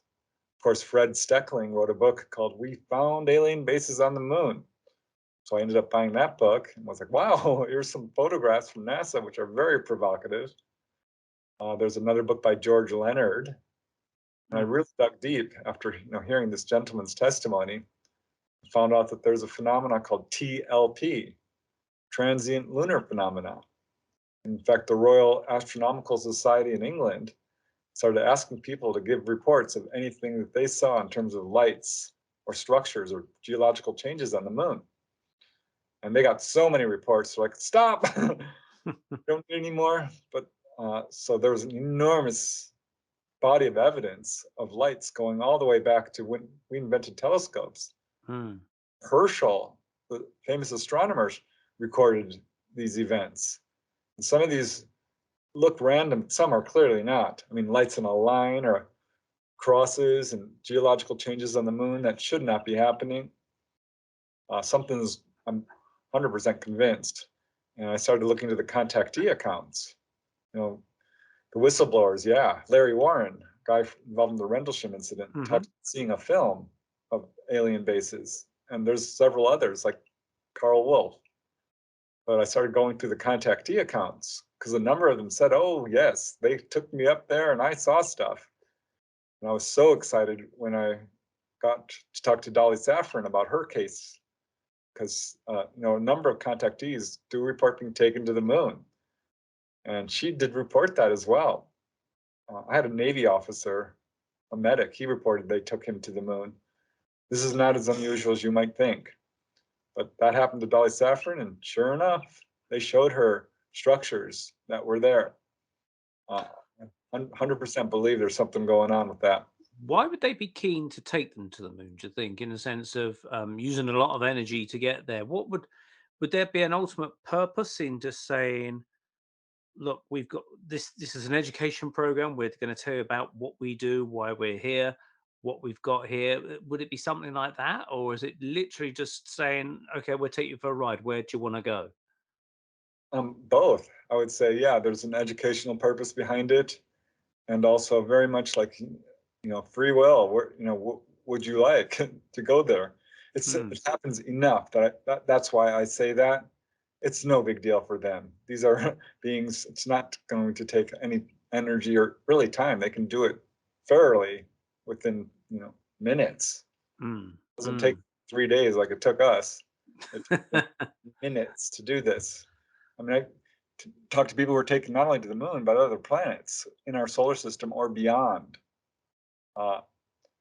So, yeah, I think it is something that they're very much scientists. They're studying our planet in great detail, picking plants, studying our animals, studying our genetics, studying us very much intently, and all our planets. And yeah, I think they're very much scientists, and we'll pick people up and take them to the moon. It's just a thing. I can't say for sure why they're doing it, but they told Dolly, that they gave her a bit of scientific information about all the various planets in our solar system. She got a big old astronomy lesson. So that's absolutely, yeah. I talked to another gentleman, Jay Gardner. He's like, oh yeah, I had that happen to me. He was 12 years old when they took him to see Saturn. Wow. Dolly's first experience in that regard was 14, where they took her to see Saturn. Wow. But she had previously been having experiences her whole life. She just didn't quite put it together. Yeah. Sometimes takes, Whitley Strieber didn't really wake up to the fact that he was having contact until he was a full adult, almost middle age. Not quite, but pushing it. Wow. So yeah, this is something they do. They can do this easily. Why wouldn't they? What's the you mentioned in your book about the connection, the weird connection, as we're going down that weird route? You've got some weird cases. The connection between UFOs and fertilizer. Yes, this is something I've been wanting to look into for some time, and just really had a question in my mind because this came up in the very well-known Betty and Barney Hill case, which, if you don't know that about Betty and Barney Hill in brief, this was the case that really introduced the world to the idea of ET contact. While there were many cases that predate this, it wasn't getting any publicity. But this couple, Betty and Barney Hill, were very credible. He's a postal worker, she's a social worker.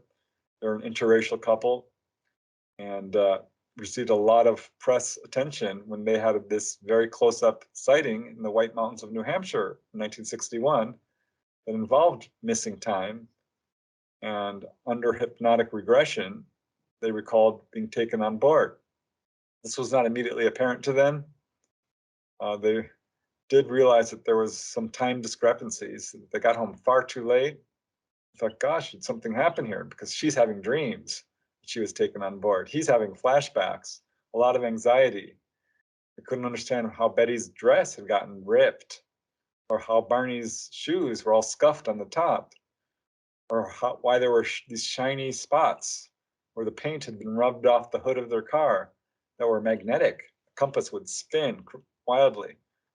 So there was some physical evidence that something had happened. They were trying to figure it out. And they were receiving attention from UFO researchers. And among the first to contact them were two scientists, Robert Hohmann and C.D. Jackson, who were high-level scientists who were studying the UFO subject quietly, and had apparently run across cases of missing time and direct contact, because they started asking questions like, what happened to the time? Why did you go out on this trip? Because it was very much unplanned. And started asking all these strange questions, which really made Betty and Barney Hill wonder. One question that really threw them for a loop was when Holman and Jackson asked, do you have any nitrates in your car, any fertilizer? And they're like, no, what are you talking about? No, we don't. But then they thought, I'm like, oh, wait, we do. They had a bag of fertilizer in the trunk of their car that they had neglected to take out before this trip. They figured, I'll just leave it in there, no big deal. And that really interested Holman and Jackson, who said that they had previous cases involving this connection. The people that they had talked to had missing time encounters who worked in the nitrates industry or were somehow associated with fertilizer. And nothing ever really came of that in terms of the Betty and Barney Hill case. It was just a bizarre question. Holman and Jackson disappeared from public view and never released the results of why they thought there was a connection there. And of course, Kathleen Marden, Betty Hill's niece, wrote a book about her aunt's case along with Stanton Friedman, and this issue was raised again, and no answer was forthcoming. So I thought I would dig a little deeper and see if I could find anything out. And I was shocked to find out that there was a few cases that speak towards this connection. And the case that really sort of clinched it for me occurred on April 24th, 1964, to a gentleman by the name of Gary T. Wilcox. He's a dairy farmer outside of Tioga City in New York. A good witness. He was a former military officer. He speaks several languages. His neighbors were very much in support of him as being a credible witness, because he was interviewed by researchers and the Air Force following this very strange incident, which on that day, April 24th, he was out minding his fields and saw something coming down out of the sky. This was during the day, and it was a bright flash. And so he went to investigate where this thing had come down.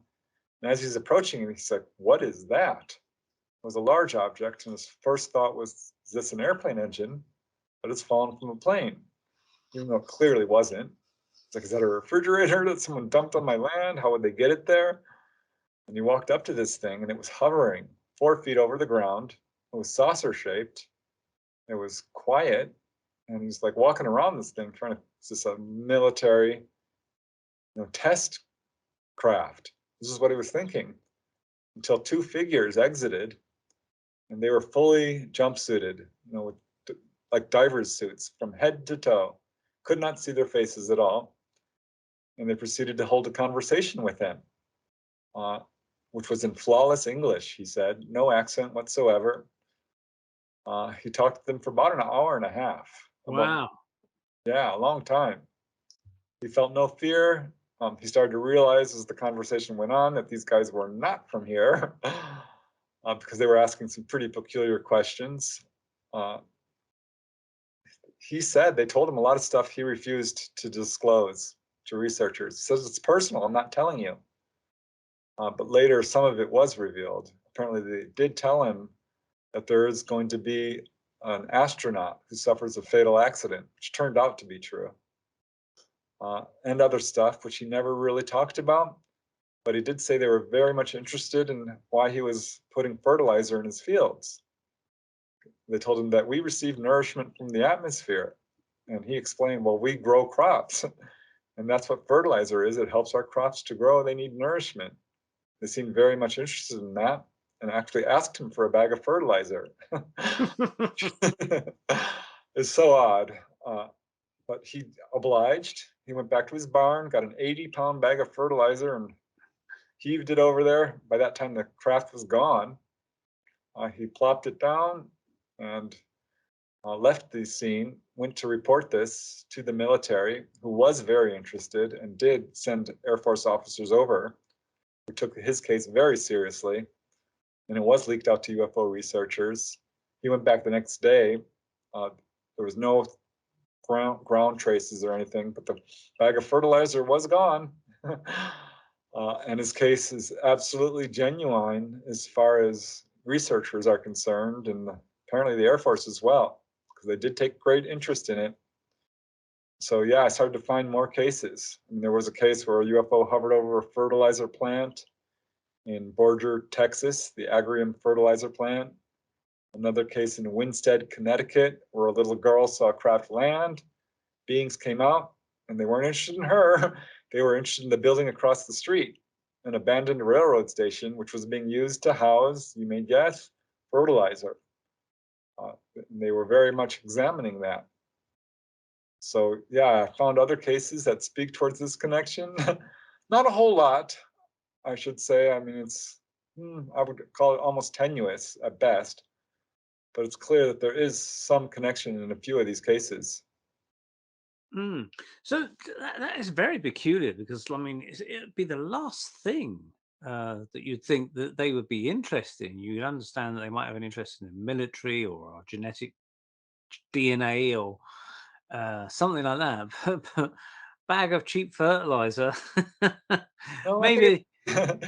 it speaks to their scientific interest, because I will Yeah, say, if you look at the cases of landings, and I would consider this a landing, what they will often do is go outside and take their little pails and their little trowels and collect soil.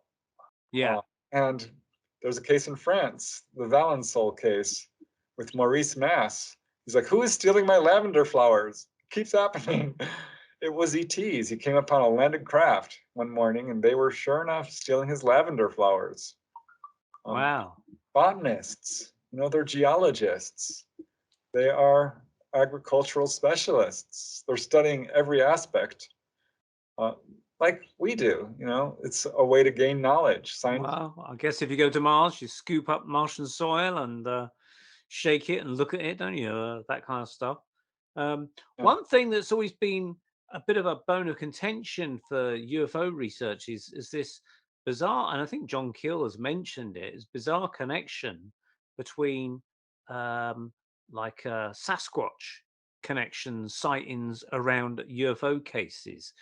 There's people that are hardline Sasquatch researchers, and they will not have they won't entertain the idea of a UFO connection. No, no, no, no. These are, undiscovered biological creatures, living alongside mankind for millions of years, blah, blah, blah, blah, blah.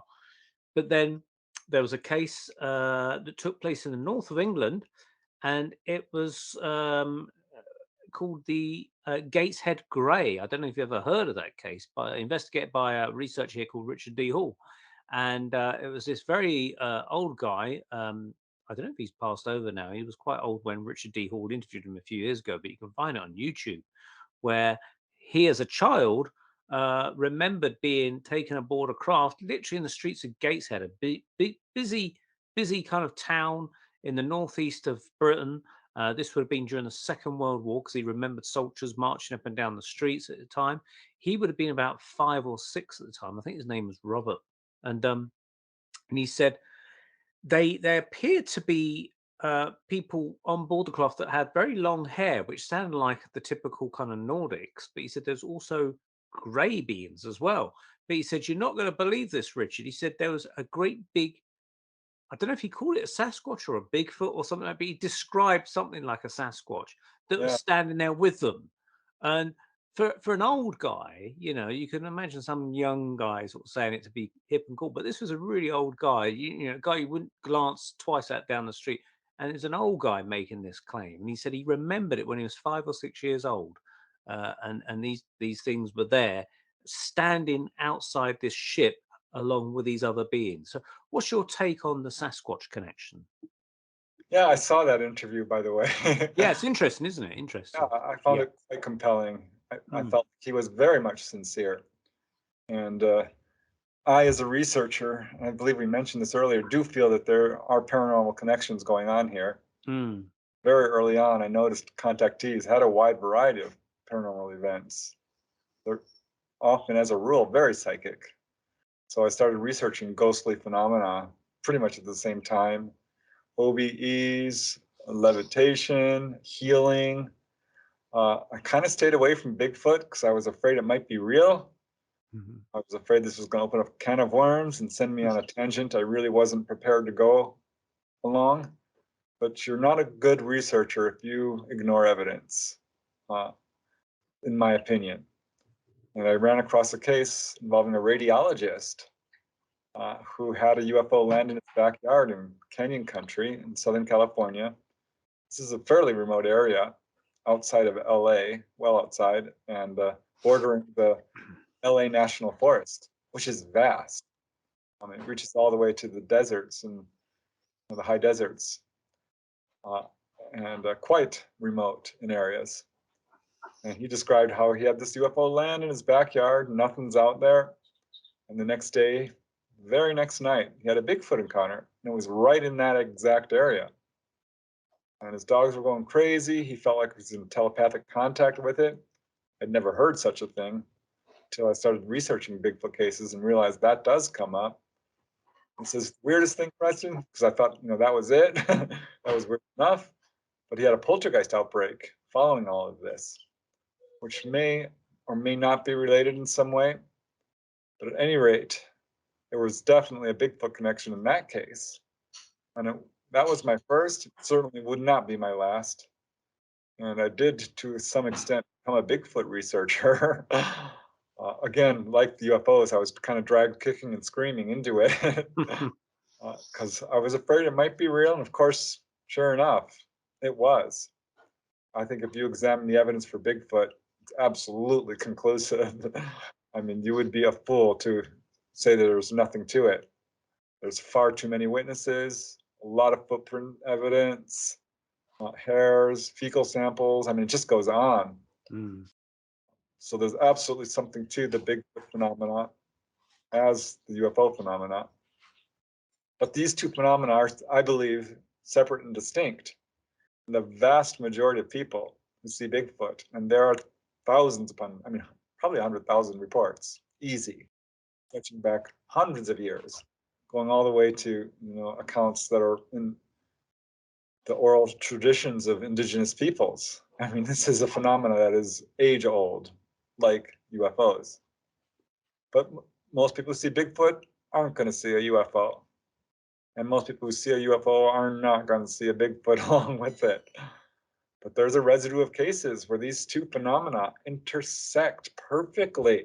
There are cases of people seeing a Bigfoot boarding a UFO, coming inside of a UFO, commingling with grays, as in the case you cited. Pennsylvania has an extraordinarily large number of these cases for whatever reason.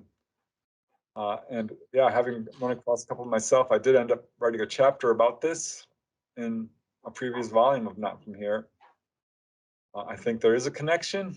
I'm not exactly sure what's going on here. I'm not prepared to say that Bigfoot are ETs, but I am prepared to say that I think, in my opinion, judging from the eyewitness reports, that these are sentient beings, at least some of them. I think they are physical, like us, but some of them are, in my estimation, very much psychically advanced. Because I have talked to some witnesses who report things that where like the Bigfoot are able to turn invisible or influence people's minds or telepathic. So I think that might speak towards why they're perhaps being contacted by ETs, much in the same way we are. It also speaks to why it's been so difficult to get hard physical evidence of them. Because perhaps at least some of them are partly what we would call having an understanding of interdimensionality and the ability to do things that most humans can't do. But some can. I mean, we have humans on this planet who are extraordinarily psychic. And this is connected to the whole UFO phenomenon as well. People who have levitated. I mean, there are accounts of people teleporting, turning invisible, doing all kinds of things that we would consider supernatural, but really aren't. We're just not super evolved. And it takes a lot of really hard work. Some of the yogis and nuns and monks and medicine men and sorcerers and so forth throughout history report these kinds of events. Do you think, talking about the levitation and the psychic, that's maybe where some of our religions are getting kind of born from these maybe misunderstandings of what these people are, and they're calling them gods or saviors of mankind and that kind of stuff, and really they're just advanced people? To some extent, yeah. I started looking into accounts of angels and demons because there's a segment of the population, usually those who are fundamentally religious, who feel like this is a phenomena that is demonic. UFOs, I'm talking. I go, oh, gosh, I don't think so, but let's look into this because I'm going to be an objective researcher. I'm not going to jump to any conclusions. I want to see the evidence for this. And I could not find any good evidence to back that theory up. However, I do think that there's very good evidence of what I would call demonic spirits, and for that matter, angelic. However, I think we are dealing with some cultural interpretations here. Mm. Because back in the Middle Ages, the idea of extraterrestrials just wasn't there. This is a relatively new paradigm, a concept that was just not something people thought about. Anything seen in the sky was generally interpreted to be a religious phenomena or an astronomical phenomena until relatively recently, the turn of the century. Mm. So I think that, yeah, some of what we thought were angels probably were not. That's certainly what a contactee I interviewed from Maine was told flat out. They told her, who you thought was angels was us. So I don't know if that's true in all cases, because I think if you look at the literature on angels and you examine people who claim to have had angelic contact, there's some pretty compelling cases out there.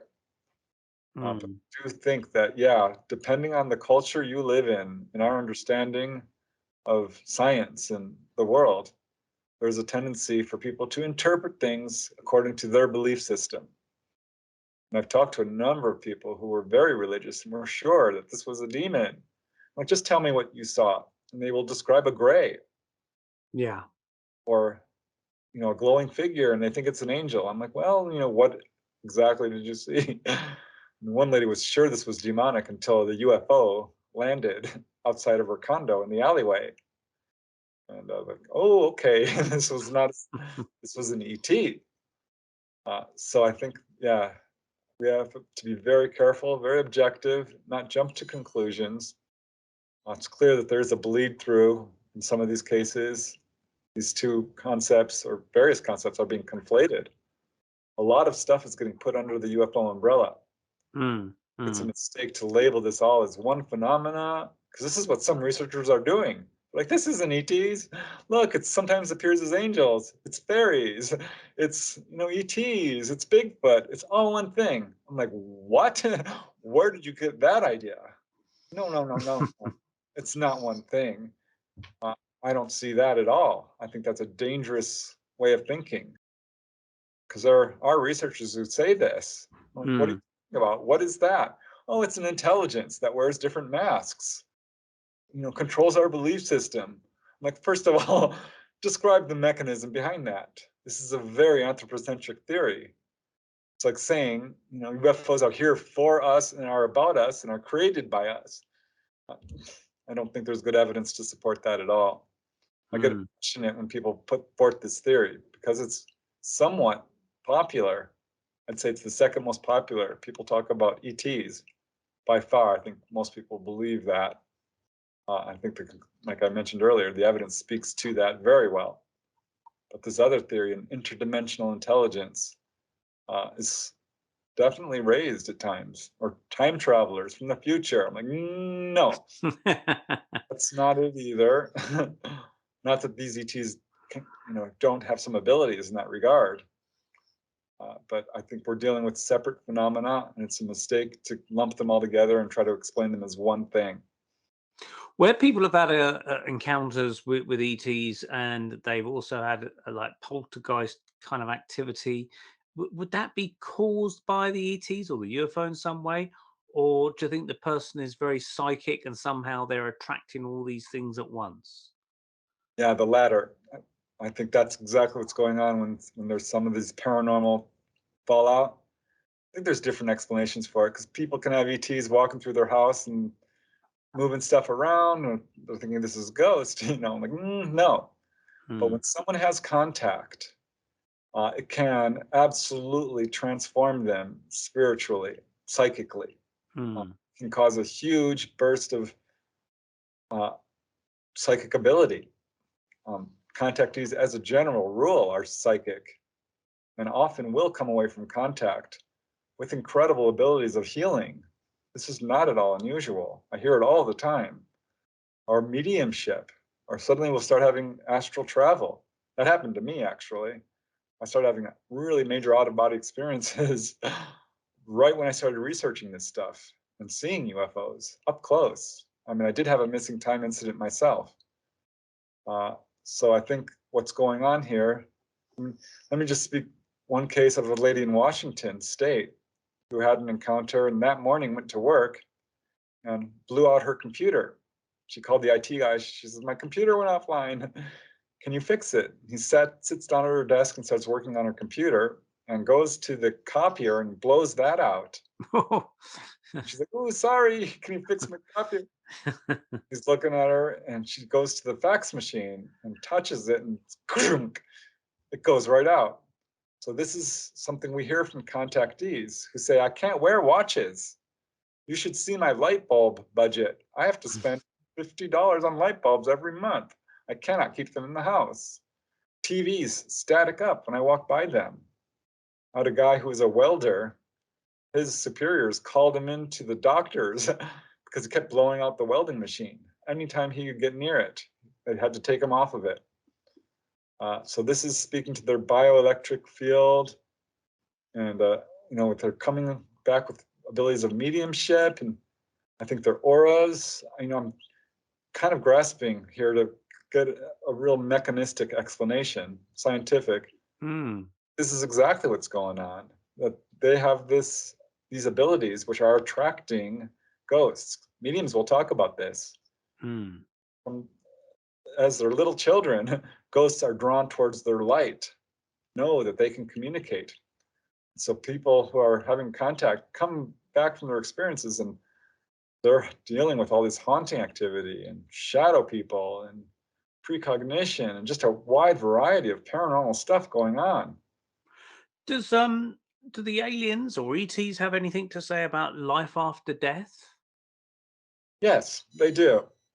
I talked to Dolly Saffron about that, who I keep mentioning because she's kind of my go-to gal when it comes to this kind of, the edge of stuff that I'm still trying to figure out, because that does turn up. I don't think they look at death as most of us do, as sort of an ending.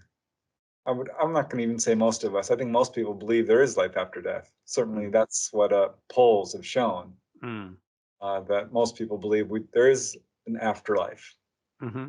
And I think if you look at the evidence for the afterlife, it's very compelling. The best evidence being ghosts, of course, but accounts from mediums, channelers, astral projection, those who can do that. A wide variety of evidence, really, pointing towards life after death. And the ETs don't look at it as the way we do, as a tragic ending. For them, it's just a natural transition, very much not that much different from puberty, say. Yeah. Or, being born was probably more traumatic than dying. Yeah, I think people really need to recognize, and this is an absolute ET agenda, that we are eternal beings. And that's why I think they are very much interested in people who display psychic abilities or will enhance this or spark this or cause this to become a bigger part of a person's life, because they want us to know and really want us to activate our abilities, become telepathic, clairvoyant, have past life recall. I mean, all of this is absolutely connected. There was a case involving a gentleman who had a very close-up sighting in New Mexico while he was piloting his plane. 3 UFOs came on each side, one in front of his plane and 2 on each side, quite close up, freaked him out. He landed, he was a military guy, reported it, and he was visited by government agents, or he said they might have been civilian. They did not identify where they were from. But they asked him up and down everything that happened, and they asked him a very peculiar question. They said, I don't suppose you've had any out-of-body experiences following your sighting? And he's like, yes, as a matter of fact, I have. And this speaks to this again. This is something that they are trying to get people to do, is to wake up to our own, I won't call them supernatural, natural abilities. I have a section in this in volume 4, abductees who levitate. So This is, Jacques Vallée has a case. A gentleman had contact, started levitating in the weeks that followed. It happened to Stephen Greer, who's very well known in this field. Whitley Strieber. Bud Hopkins had cases. I have several cases. Happened to Dolly Saffron. It's funny, I was interviewing her. I'm like, I don't suppose, this may sound peculiar, but have you ever levitated? She's like, well, now that you've asked, that did happen. And I'm still getting cases of that, by the way. Wow. It's a never-ending stream of data coming back about this from these different people, and the cases just seem to get more bizarre as the more you dig deep. So as we're drawing to a close now, Preston, what's your plans for another book or anything like that? Oh yeah, I'm quite embarrassed to say I already have 30 books and several in the works. I'm going to do a volume 5 of the Not From Here series, because I still have some unexplored aspects that I think people should know about. I love writing books about people who've had extensive contact. So I've got another one of those planned. Some more books about out-of-body experiences and other supernatural, I'll use that word, events, because I think all of this stuff is very important. So yeah, I've got lots of books planned. Still speaking on this subject whenever I have the opportunity. I think it's an important subject. Yeah, I really want to thank you for having me on the show. Because well, thank you for joining us. If people want to catch you on your YouTube channel, what's that called for people to search for on YouTube? Yeah, it's called UFOs and the Paranormal with Preston Dennett. I think probably just punching my name in is the best way to find my YouTube channel, my website. I'm all over social media, pretty easy to find on all the platforms, Facebook, Twitter, Instagram. My books are available through my website, as well as on online retailers like Amazon or Barnes & Noble, bookstores, if you can find one. They've pretty much disappeared here in the US. But yeah, I very much appreciate you having me on the show, and always love hearing from people who have a question or a comment or a story to share. Well, thank you. And people can email you through the website. Are you going to be appearing at any conferences in the next few months? I have none planned. I did do a couple of television shoots. All right. When are they coming out? They never tell me. And I think because they're never sure, what's going to end up on the cutting room floor or not.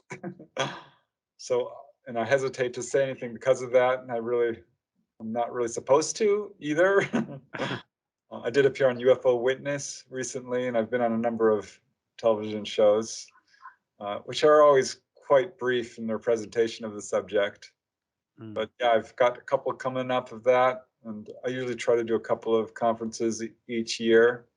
It's been difficult these past few years. Of course, I think it's been difficult for a lot of people, but it's thankfully people are now getting out and about and reconnecting and things like that, and it's great. I've just done a couple of conferences back to back myself, so that was nice. It was hectic, but it was good fun. Always interesting to talk to folk and then share stories as well. Well, thank you very, very much indeed from us on the Paranormal Peep Show on the Paranormal UK Radio Network.